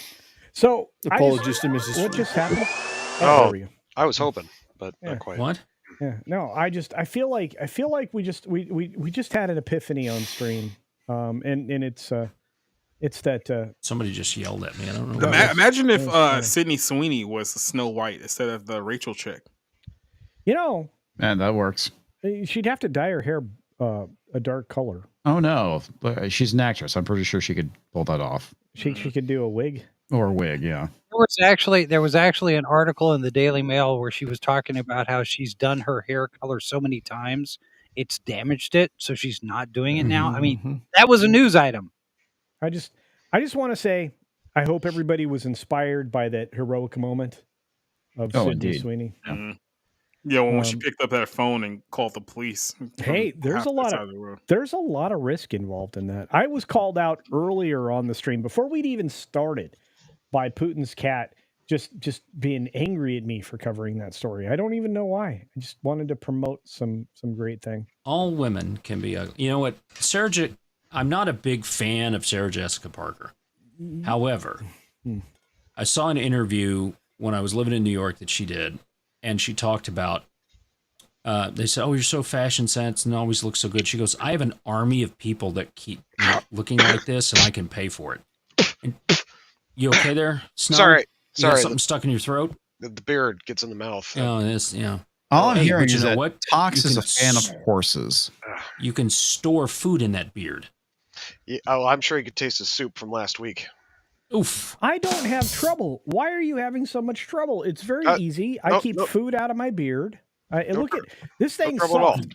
On Wednesday, for those of you going to be in San Antonio, I will be there for Wednesday. Spank bank section. And Wednesday only. Okay. So you can touch my beard. It is incredibly soft. Incredibly. I don't know if I know. It smells like, right now, it smells like peppermint oil. And old socks. It is gorgeous. No, it doesn't smell like that. Anyway, Sarah Jessica Parker said that she has an army of people that make her look that good. She can't do it on her own. And she said there's a lot of women out there who just don't have the kind of money and to be able to afford to have all these stylists and things and stuff like that. Clearly she needs a bigger army then. Yeah. It didn't help, but hey. Well, that's she what was okay in that Bruce Willis film, Cops on the River. That's what Mussolini used to think. Anyway, so he's just a hanging bigger around. army. Yeah, literally. All right. What? No. Apparently Donovan Bradford needs an adult. Okay, I'm an adult. Well, that's to be debated. Wait. Rooftop Korean says, I've seen CC wax his beard on his OnlyFriends. I believe him. Only fur. Yes. Only fur. Only fur. Only fur. Only Yeah, fuzz. it's actually OB, only beards. But She looked good in Hocus Pocus. That is true. Anyway, we have one more story to get to. We have two more sponsors, and we have a great audience out there. All 450 of you. Thank you for being here across all the platforms. We appreciate you. Those of you over on on the Green Machine, like Cognitive Nomad and J-Ham Stoneface, and the folks out there on the tube. You guys are great. Tox, can you make things happen?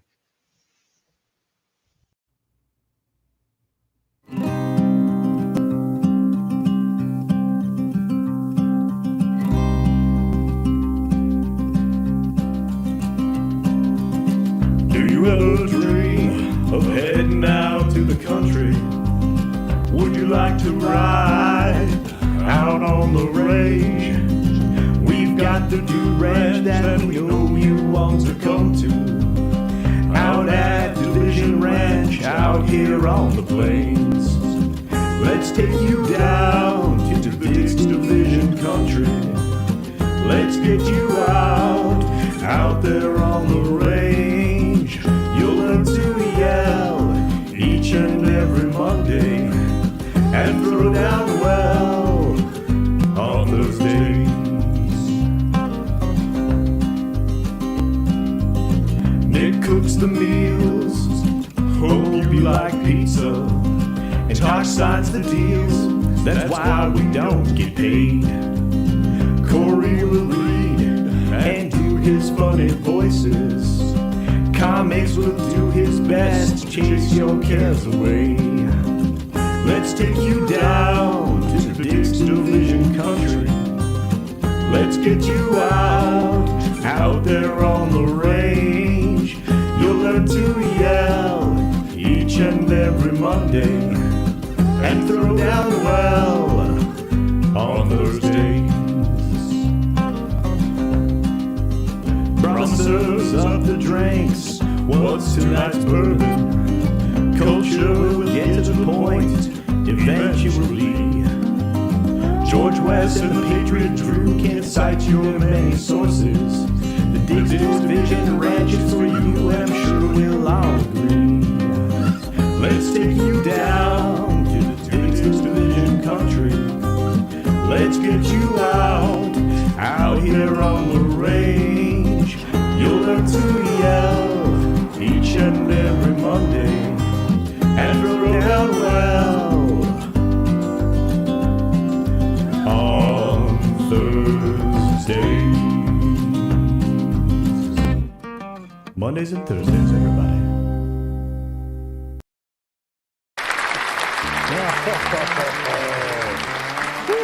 Good night, Andy Masterson. You wonderful human. Wow, we are at the last segment, and ladies, you stuck around long enough to get to your part of the show. This is going to be fantastic. We are going to talk about nuptial destruction. That's right. A man cancels his wedding after fiance cheats. Yeah. The fiance then proceeds to lie to the family, and there's disputed blame. We're here for the drama. We're not saving it for the mama. We're going to dive into it as dudes. That's right. And I have a feeling that the guys here will offer some, I think they're going to offer some great insight here that only dudes can. Tox, if you'll do the honors and give us our panel, please. Let's go. So the question is, are they ruptured nuptials? Well, yeah, pretty much.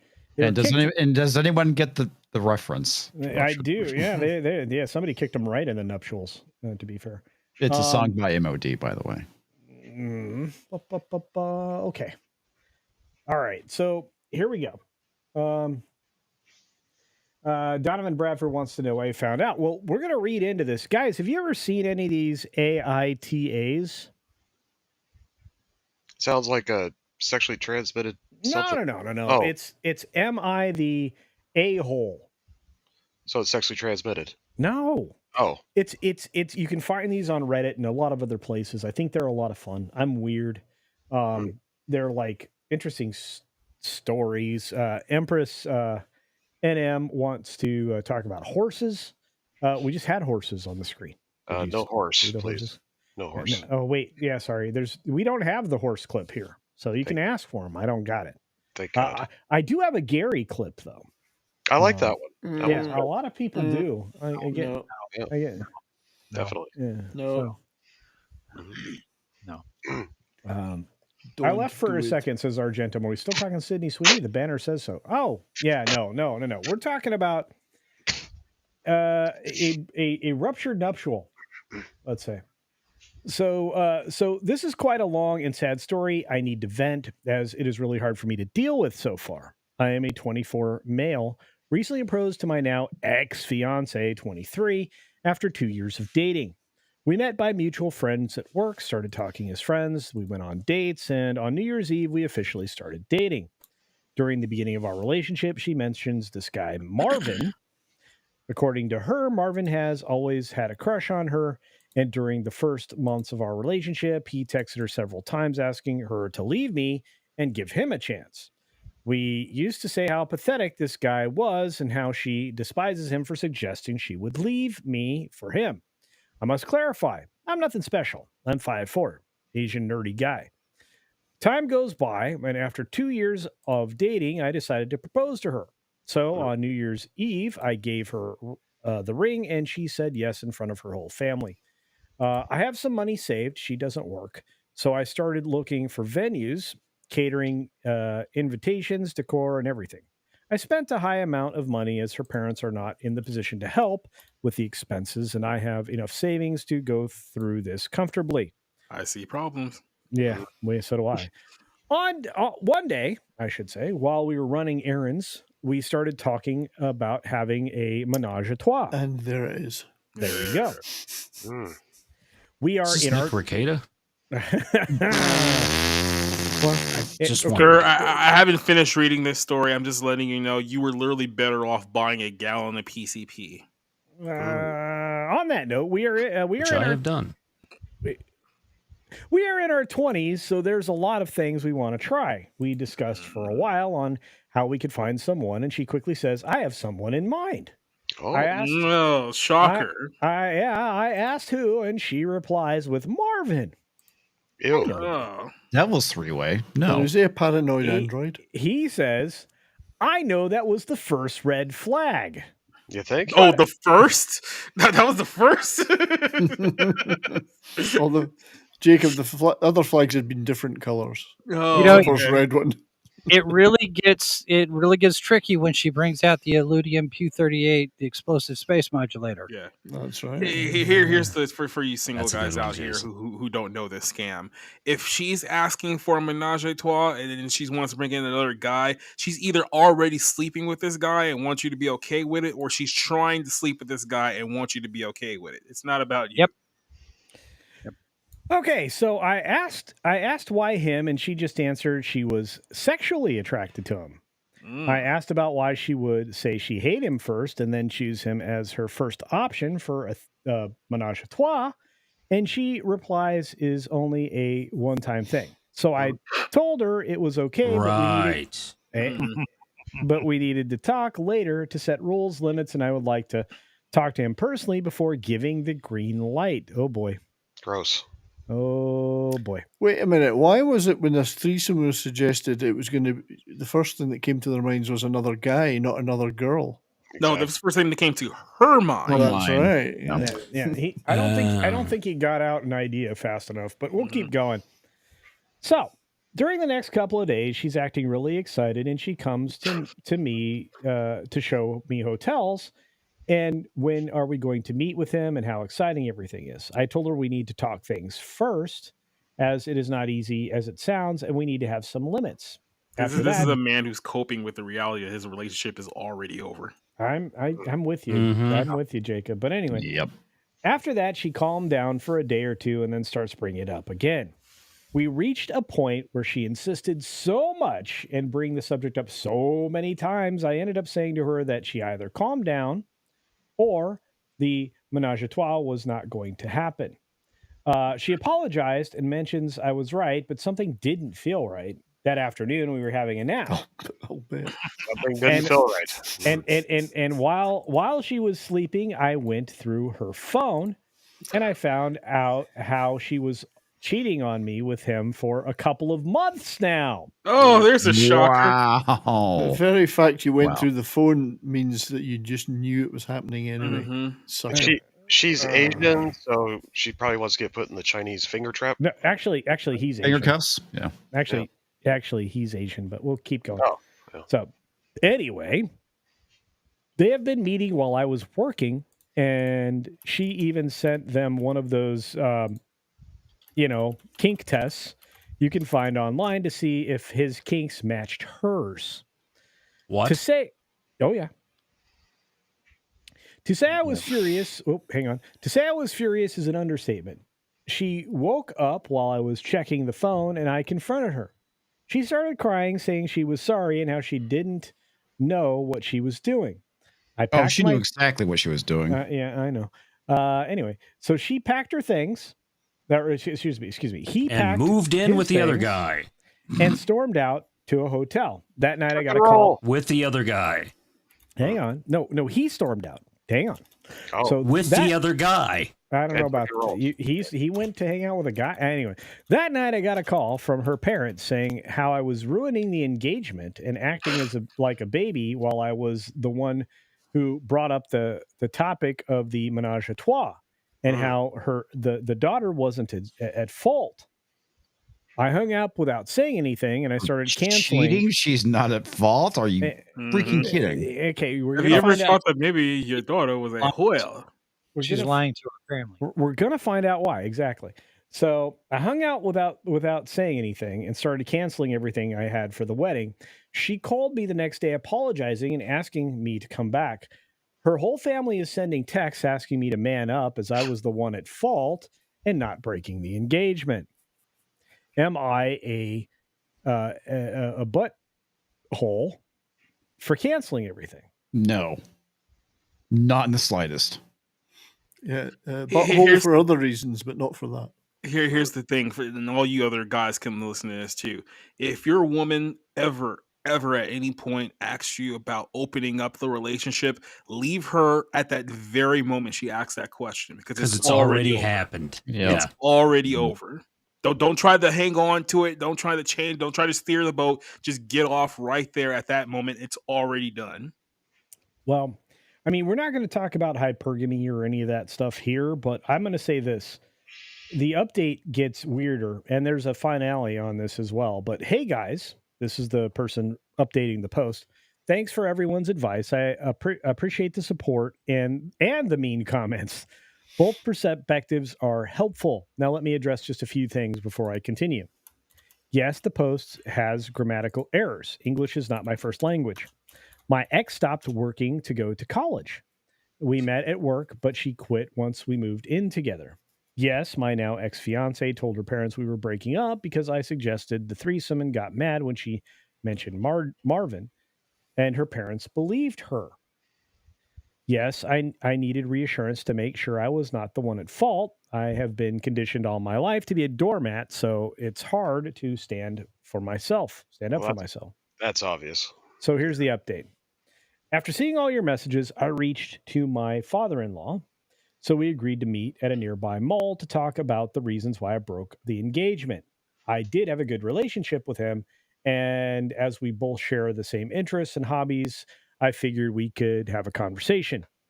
We met, and even though he looked mad, he agreed to listen. I did take screenshots of the conversations my fiance had with Marvin, and I showed them to him. After looking at everything, he told me my ex gave them a totally different story. According to what he told me, my ex went to them crying, saying I was breaking the engagement because I wanted to have a menage a trois. And once she picked Marvin as the third, I snapped at her.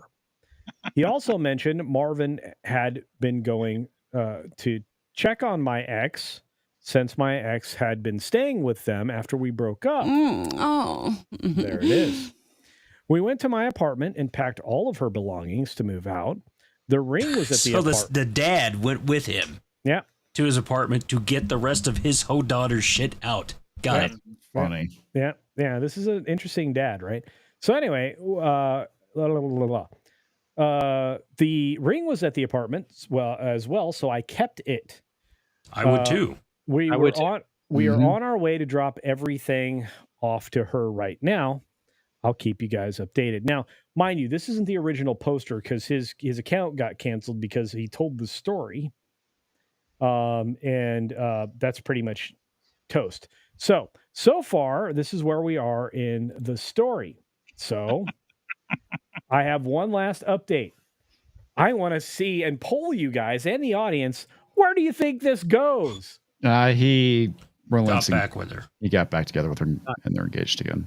And it turns out Marvin is actually her dad. No, I actually think he proposes to Marvin, and they're happily married now. Oh, that's it. That's it right there. That could work, yeah. And then the theme song, "The Queer Eye for the Straight Guy," plays in the background. I don't know what that theme song is. Don't lie, Talks. We all know that is your ringtone. Every single one of those shows that I ever watched, they have bad taste. Actually, he changed it. It's Raining Men now. It's raining hallelujah. Men. Hallelujah. All right, let's read some super chats and some chats and then we'll there are super chats about this? Yeah, yeah. So let's read some chats and super chats and then we'll jump into the update. Don't bring that on just yet, Talks. You call me Comics. Well, no, he almost called you Culture. I almost called because we've got too many cultures on this Read. thing. Okay, Actually, so it was a mix of the two, so I heard Cox. yeah. Get a piece of the. Oh my Cox. God. Anyway. All right. Inebriated Plutarch for 5. Culture Casino Cash says open relationships are usually just breakups with extra stuff. Yep. I actually got a funny story about that. I used to know this girl, and she was dating this guy. She was in a open relationship. They ended up bringing this other chick into the relationship, and she ended up getting booted out because the other two wanted to get married. So that's typically how these things end. All right. Wow. Yeah. Once you open your relationship is over. Like, Yeah. There's no relationship. Well, I mean, the funny thing, they were like the three of them were together for years, but they just decided, hey, we want to get married, but not with you. Mm-hmm. Oh, well, I mean, technically that is illegal in most states. Yeah. Okay. Yeah, there's always just one other person. You're just there. If you're not in on it, then you're the one that's there to satisfy their kink. That's it. Look, I mean, honestly, one of you is a screen door. You don't want to find out which you are. That's disgusting. Anyway, yeah, well, it's a lot of getting checked out. But thank you, Inebriated Plutarch, SFXF314 Sabertooth Raptor for 10 Culture Casino cash says, sent one picture of zombie prize, work in progress, has battle damage, and some missing escape pods. There actually is no crew on board. The ship is not a villain, but ghostly moves around fighting evil. Interesting. I'll have to see if I can pull that up. And probably end up showing it in the morning, SFXF314 Sabertooth Raptor. So just remind me, and we will get that on the 6-minute daily bonus time. Yeah, dude, forward that to me. I'd like to check that out. Yeah, I think it looks amazing. But yeah, And dude, thank you for the 10 Culture Casino bucks. yeah, I really do appreciate that. I know that most airlines that you fly on Sunday nights are not mine, but I appreciate that you fly my airline. So thank you very much. That sounded really gay. It did. It sounded really gay. Come on, I need more responses out there in the world. You guys are bumming me out. Speaking of not my airline, I just got called out on Discord for not inviting Brandon Morse to the show that has Sydney Sweeney as a subject. And I was like, it's not my show. It's not my show. What? No, He's married and just had a kid. His Brandon's penis always- and balls are in the freezer. Would somebody tell Brandon that he's always invited? Brandon did not call me out. One of the other people in his Discord was like, And to be fair, Brandon probably is either sick or sleeping right now. Yeah, that's true. Probably. Yeah. Well, Just take care of that boy. He is a dad. Yes, he is dead. He is. Yeah, and we will show the starship before we end the show. I promise that, because I can do that. We have great contributors here. I just want to say thanks. And speaking of great contributors, Tripping Orc for 10 Culture Casino memberships. Thank you, my friend. We are, I think, at 27 memberships for the stream. I was hoping for 50, 100, 1,000, but it's fine. It's fine. I appreciate it. Thank you very much. Look That at all the in names no going way through. diminishes Tripping Orc's 10 memberships, which is $30. Thank you, Tripping Orc. And the next time I see Culture, I will definitely kick him in the balls for you. Wow, they're sore already. Make sure you Actually, I don't know if I can kick that high. make sure Quick little sidebar. It's now been confirmed that the World Series this year will be Yankees and Dodgers. So Oh, yeah. No. Yeah. It's a Subway Series, baby. That's unfortunate. No, No, Subway Series would be Mets and Yankees. Oh, wait. The Doyers one? Yeah, Dodgers. Okay. Well, Paulie will be happy. That makes me happy. So, all right. Thank you again, Tripping Orc. I'm having fun tonight. I hope everybody else is as well. We got one more super duper chat from Tina Guzman. Female representation says he was unburdened by what has been. Good. Oh, That was funny. Just take the Marxist approach to everything, Tina, and you'll be good. Strength through joy. Peace through joy. Oh, I'm having a good time I tonight. thought her vagina was communal property. I'm sorry. I love all you guys. I love my audience. It is under communism. Hey, the all Liberty won their first WNBA title. I know that all the women in our chat would. Who? Oh, sorry. What's a WNBA? That would be the women's version of the NBA, but It's women need better athletes. We actually don't know what a woman is right now in certain parts of the world. So I your am guess is as assuming good a as mine. lot. Yeah. It's the greatest display of layups you'll ever see. Actually, not even that. Especially when you look at some of the players. That's usually in the locker room. Usually you want to call a lady a brick house. These ladies build brick fences. Oh, yeah. Oh my! Like in all honesty, it's like if you want to watch ugly women play bad basketball, go watch the WNBA. That's the best commercial I can give you. Sounds like wow. fun. We got Sounds one like last fun. super chat. Tina stacked another one on there. My female representation representing tonight for 2 Culture Casino Cash saying, well, the community is the community after. You know, yeah. Wow. Word salad, ladies and gentlemen. You got to expand that gene pool. Aim higher. All right. Whoa, we got one more super duper chat from the relative of Jack, Joey Skellington, for 2 Culture Casino Cash saying, hey, from Lorena and her gang. Thank you, Hi, Joey. Lorena. I miss Lorena. She's the best around. We got to hang out tonight, though, and do the Florida show. So if you haven't seen Welcome to Florida, she's great, man. She's awesome. And she's the best. Thank you for that, Joey Skellington. All right, let's get into the final aspect, the update, the last update of Am I a Not Great Human? So the final update from the original poster. Am I the asshole? I'm going to say it. For Asshole? Solo mio. Solo mio. There we go. Eat me for my bunghole. Yeah, there you go. For canceling my wedding after my financee cheated on me with a guy she told me she hates. All right, so hey guys, I'm back. I know y'all have been waiting for this update. I had to create a new account because I got shadow banned on the other one. I apologize for the delay. Well, it's Reddit. Yeah, it's Reddit. So after picking up my ex's belongings, myself and my father-in-law, or future father-in-law, I guess, drove to his house. The ride there was awkward, to say the least. When we get there, we walked in and saw the mother-in-law, potential mother-in-law, my ex, and guess who else? Zachary. Freaking Marvin. They were all in the living room.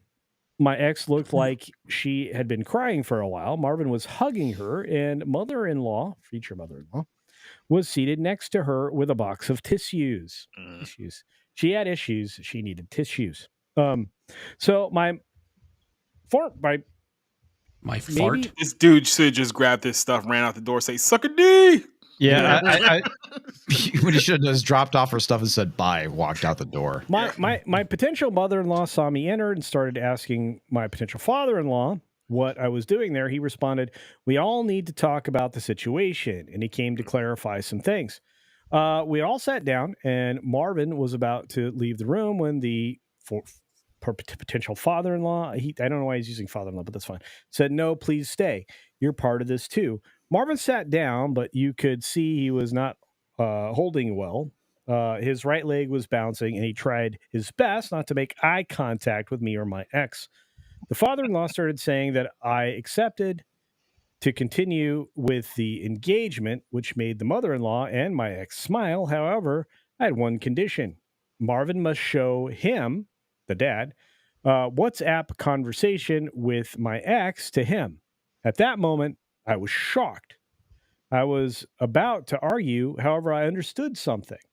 Most likely, my ex had deleted the convo with Marvin, and there was a chance that Marvin didn't. Marvin tried to protest, but my, I guess, potential father-in-law insisted and asked him to do this for his daughter. My ex and Marvin glanced at each other, and my mother-in-law, or potential mother-in-law, I don't know why he's doing that, but I'm just going to keep going. Say mom and Just dad. keep reading, Culture. Jesus Christ, we all want to know how this ends. Was quiet looking at the father-in-law. Finally, after that, Marvin stood up and left without saying anything else. My ex started crying again, and the father-in-law told her to shut up. He said I had shown him screenshots of their conversations, and he was disappointed to raise a cheating slut. Ooh. Wow. Ooh. Mother-in-law was in disbelief, so I showed her the screenshots too. Yikes.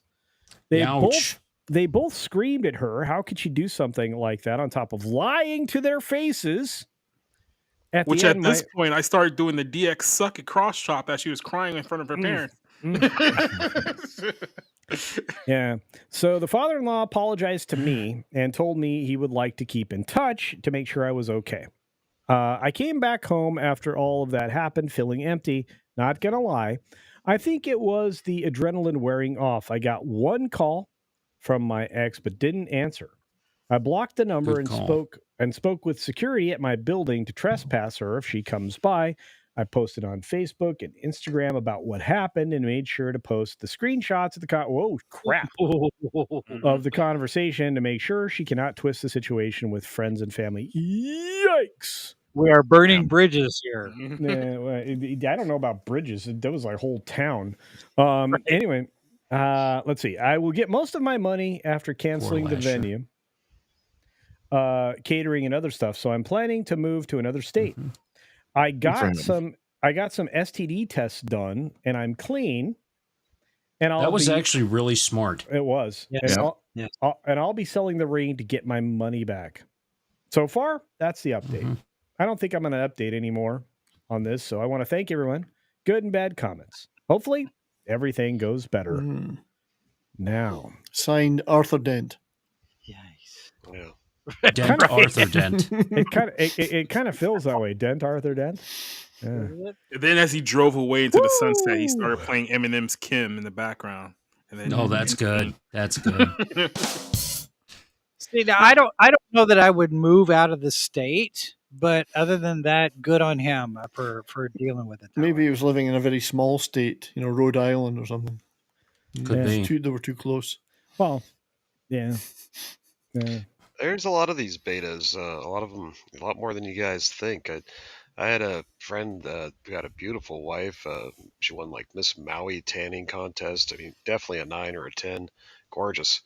And they incorporated another woman. And after a while, he got bored of the wife and ended up going with the other one, who wasn't as good looking, but it didn't matter because it was something new. Another time, I was asked on a date and to meet with a good-looking lady at a bar. And when I got there, things seemed kind of awkward. And I was like, "Hey, how's it going?" And she kind of looked me up and down, and then kind of started ignoring me. Before I was about ready to leave, she said, "Oh, hey, come over here." And I'm like, "Okay." And she introduced me to her boyfriend. And I was like, I wasn't expecting to meet your boyfriend here, and this is awkward. And she's like, the boyfriend said, "I'm going to go grab a couple drinks, let you guys talk." He walks off. I look at her and I'm like, what the, and she's all, "Oh, don't worry. We're still going to hook up tonight. He just wants to watch." I, of course, He had scorecards. He was counting scorecards. right. I, of course, grabbed my drink and said, "I'll be leaving now," and peaced out. I've also been the guy in the situation where I was dating someone and they had a boyfriend that was in the military. And he called one night while she was laying in bed next to me and said, "I love you, baby. And I'd say, I hope you're doing well over there." Hung up the phone and proceeded to, so this happens a lot more often than you think, guys. And just make sure you vet your females really well before you decide to put a ring on it. I'd like to wave off. I'd like to.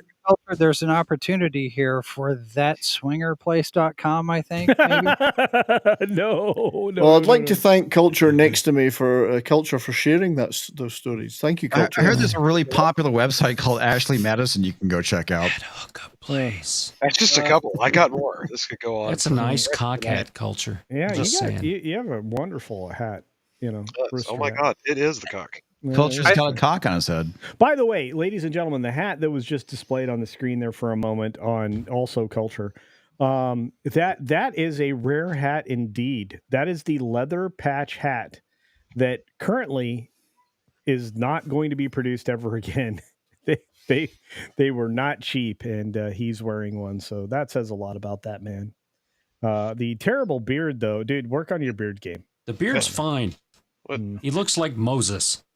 Okay. But I thought we were twinsies. We are. We're very close. Yeah. You need to put your gray streak in the center. Do you see? I'll get that. Yeah. You see that? I forgot that part. Next time. Yeah, you need to give your boyfriend a landing strip. Wow. Should I call him? Should I call him Marvin? Yes. Oh no. Yes. Okay, so we've got some super chats on the subject. We've got some great chats out there. And Tim Hayes, I love you, brother, but no, there will never be a That Gay Place. There is a That Game Place. We're doing great stuff over there, growing like a weed, almost at 4K now. That Mangina Place. No, we're not doing that. Can you, Tox? Thank you. Jason Webster for an Australian 5. Culture Casino Cash says, I just hope the woman I marry is not like the one from Audition or Amber Heard. You know, you don't want the literal term of shit the bed. You just want the occasional mistake. That's okay. I didn't do any of this. You didn't? I was way far away. So far away from me. WG. Sounds like WG. Dire Straits. Dude dropped a centurion note on me last night, yesterday, I should say. I want to say thank you for the $2 super chat, saying, can't say much on a $2 super chat. Anyway, have a... I love WG's the best, man. I can't believe I'm not going to see him on Wednesday. If you're going to be in San Antonio on Wednesday at the meetup, let me know. Comix and I will be standing at a table somewhere trying to pitch some goods at you and just shake your hand and say hi. We're there to talk to you. And if you buy something, that's great. But I'm stoked. I love meetups. You guys, it refills my joy bucket, and I'm super stoked. I don't know about you. Comix, what do you say? Oh man, I love these meetups. They're fantastic. Yeah, if you can't find culture, just look for the beard. And if you can't find talks, just look down. Wow! Oh, hey now. Speaking of that, this guy down here is going to be there. This guy down here, Jolly, the pseudo casino will be there. Oh, as well. the puppet. Yeah, no, I do believe that blue puppet may be around. Yes. Ah, very good, very good. Also, culture. Here's a chat for your. I guess somebody you know? And Percent M says, I don't know about Snow's new puppet. I keep thinking there's someone's hand up his ass. You know? That costs extra. Not much extra. Double for that. Not much. Fist of love. Fist of love. Anyway, all right. What do we got? Anything else? No, yes, maybe so. I want to say thank you to tonight's panel for tolerating the last story in particular. That was aimed at the ladies. By the way, occasionally I will do that kind of a drama on a Sunday night because it's good for the ratings. And read this one. It was cool for my first gifted substream after seeing culture for so long on Lorena. Love the energy in the chat. So did I. We've got a great panel tonight. We had a couple people that had a lot of fun. Opt really out. Are. We got some good stuff in there. You guys. Culture usually comes up with some horrible jokes and some very terrible stories, but this chat is here to support him. The other culture does. This culture is actually no. The good culture is the one in the middle. Right. He's very funny. This one's funny. Mm-hmm. Sorry. Please continue. Other culture. Boring. Yes. Speaking of the boring culture, I will be back tomorrow morning in a live stream on the 6 Minute Daily. I've got video dropping first thing in the morning at the Butt Crack of Dawn on the East Coast. And I got 5 Culture Casino memberships from the great and powerful WG, who I'm going to miss terribly. We have a memery. Get thee to a memery. This is from Release the McCracken for you out there in the beautiful chat universe. If you have a meme and you want to show it off, this is the time that we do it. I want to say thank you to Release the McCracken. And if you are interested in a Sunday Night Culture Live memery, make sure you tag it as such, and Toxic Man Flu will find it. Maybe. Thank you for that. You should. Anyway. Jesus de Villa, according to Comix Division. Davila. Okay. Anyway, thank you for the Culture Casino membership, my friend. I'll never be able to do that right because I use Spanish names differently, I guess. I don't know. I'm not going to tell you say your name wrong. He was celebrated by a song, Inagada Davila. Oh, there it is. There it is. This is for those memberships. Oh my God, the cock. Speaking of Tatiana Maslany, holy cow, dude, we are getting more of that chick. On that note, gentlemen, this is your opportunity to say see ya, bye-bye, and then we are going to go AOAO after a special message from our last special advertiser. Tox. Why are we seeing more Tatiana Maslany? Because she's going to be in Star Trek. You missed the beginning of the show. Yeah, I did. Yeah, you suck. She's going to be a new Star Trek thing. It sucks. She's talented. Section 31. She's talented, but she needs good material. Yeah, she is a good actress. I mean, I really liked her in that one show, which I can't remember what it's called. Brilliant. Orphan Black. Good God, Yeah, Orphan Black. That's it. Yeah, you guys know that one show that she was on? Yeah, the one show that was good. That would be the mirror thing, right? Orphan Black. No, Orphan Black. Oh, that's what it was. Speaking of which, Tox, dude, run the guys through the outros so we can get out the door, please. Oh, you want us to do that? Well, why don't we start with Jason first? Okay. 2 things. Men, get yourself a Proverbs 31 wife, and everybody go watch Deep Space Mines. I interviewed Dave Blass and Liz Klukowski. It's up there now. Go watch it. We talked about rebuilding the Enterprise D and stuff having to do with Star Trek Picard. And it was a good conversation. Go check that out. And our conventions list just crossed 3,300. Wow. We have 3,302 active Comic-Cons, conventions, and events worldwide on our master list now over at sci-fi4me.com. All right, now I'm done. Next up, Jacob. Society Review. Oh, this guy? Oh, right. Yes, you. Yeah, so thank you for having me here earlier tonight on my channel, Society Reviews.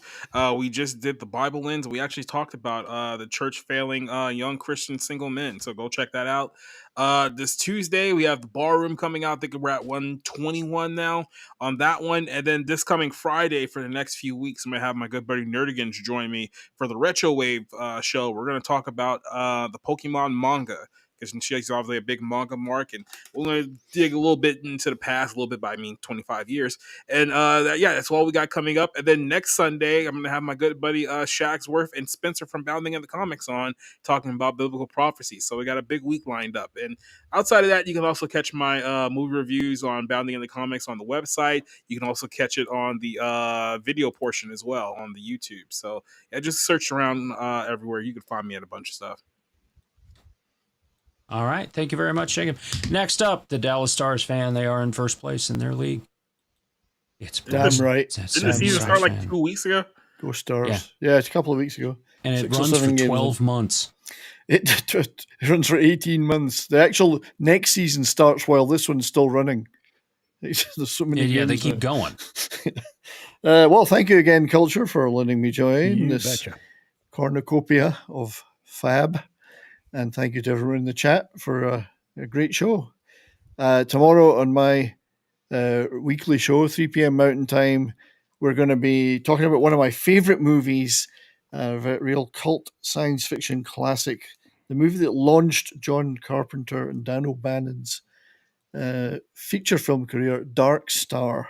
Ooh. So good movie. 3 p.m. Mountain Good Time song. tomorrow. We'll be showing lots of images and clips and talking all about that movie. Is that the one with the killer beach ball?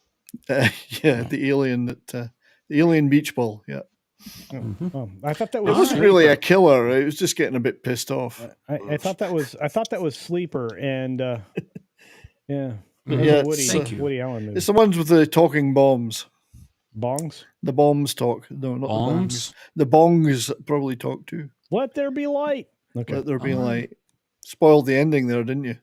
No, that was actually Empress and M in the chat, but it's fine. Anyway, come along. If you've not seen any of my shows, just check it out. We have a lot of fun. Great panel, and a lot of fun. Yep. And stuck in the past as always. I don't do a lot of current stuff. Stuck in the past. Speaking of somebody who's stuck in the past, Comix Division. I don't know what that comment What? is for. I What? don't get it. Huh? What? Huh? do an outro. Sure. I'm tired. I want to go to bed. I'll see you guys next week. All right, sounds good. Tomorrow Bye, night, Comix. we've got a show, Monday Night Meltdown. And Culture Casino's up. Oh, well, make sure you subscribe to Culture Casino and that gaming place. Also, the 6 Minute Daily. I believe it's pronounced that gay place. No, it's that game place. Oh my God, cock. Hey, talk about that puppet guy that's popular sometimes. Puppet guy. Oh, yes, you should all subscribe to the Snowdub channel. It is my favorite channel. I watch it every Saturday night. The Cotton Council. I even partake once in a while. It's crazy Muppets. But the best part is you see exclusively Booty and Booby Breaks only on the Snow Dub channel. Why haven't you subscribed yet? That's Unless true. you're Good gay. question. You might be gay. So that's okay. But that's fine. That's fine. Not that there's anything wrong with that. Wash your hands because it's good hygiene. There you go. Very good. Yeah, a lot of people like that. Doesn't culture also say something about washing your ass too? Wash your hands, wash your ass. I don't. We're getting the wax next week. What he says is never use your right hand to wipe your ass. Use somebody else's right hand. That's what he says. Just real quickly, I want to show off the fact that we got a great 3D image that's almost finished by SFX F314 Sabertooth Raptor that Tox is going to show after he promotes himself and all the other shows that he does. It's I'm not doing any of that shit. Is that why I'm so sorry? What? Huh? You look good. Thank you. All right, so we had a visit from the real Culture tonight, which was great. Thank you, Culture, for being here.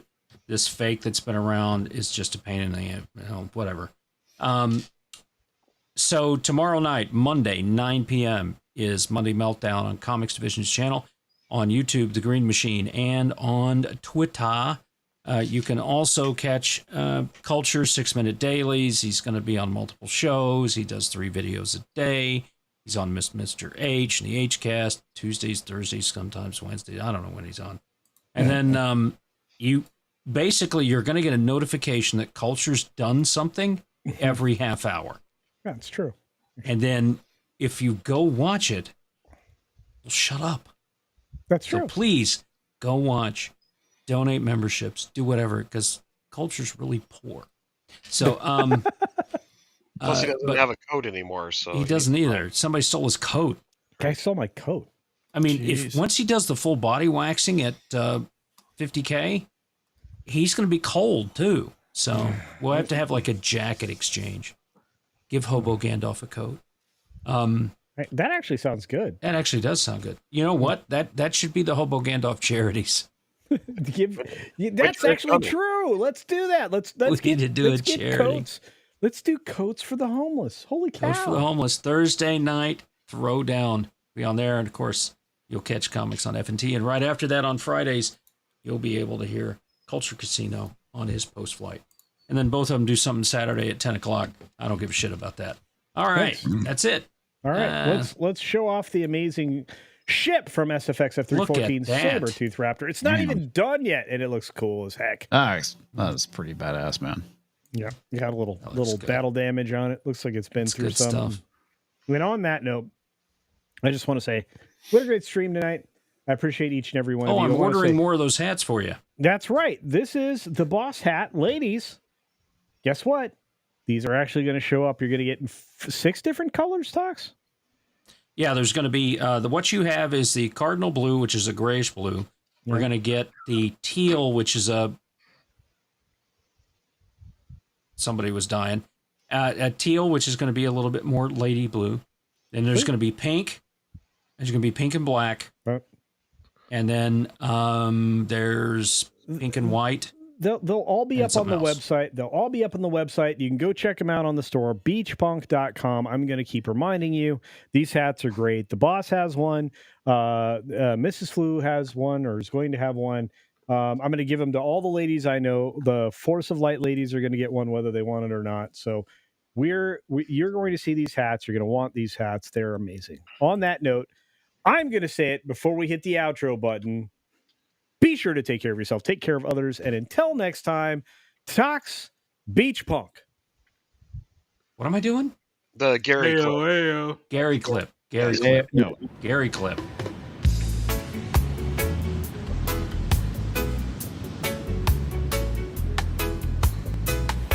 Then this is the part where we start going to the AO after that. Oh, and by the way, Matt G throws a $1 tip at the chat. Thank you, my friend, Matt G.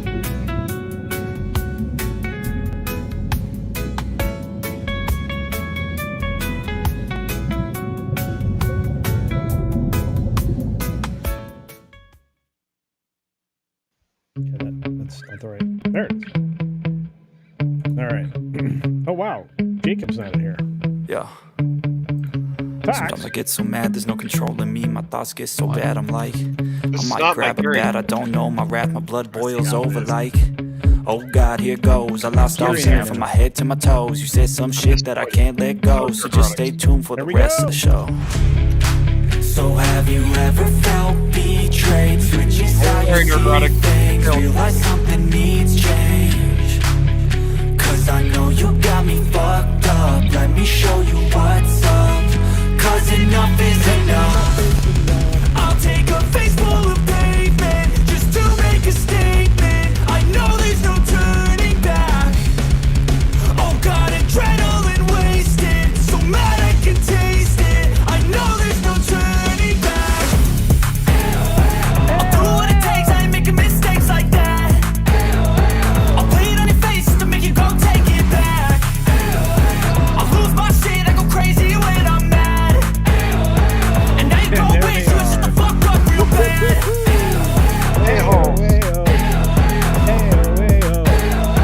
And now that I'm gone, yeah, I know there's no turning back.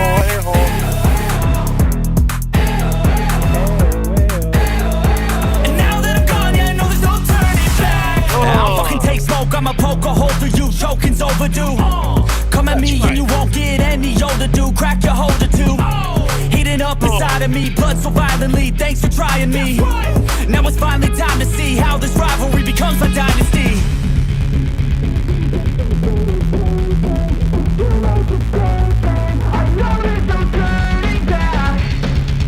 Oh God, adrenaline wasted, so mad I can taste it. I know there's no turning back. I'll do what it takes, I ain't making mistakes like that. I'll play it on your face to make you go take it back. The sort of blinkered Philistine pig ignorance I've come to expect from you, non-creative garbage. Have a great week, everybody. Brian, thank you for the brilliant timing. For all you who have been with us tonight, we appreciate you. We love you. Do your best this week and take care of everybody else. See ya.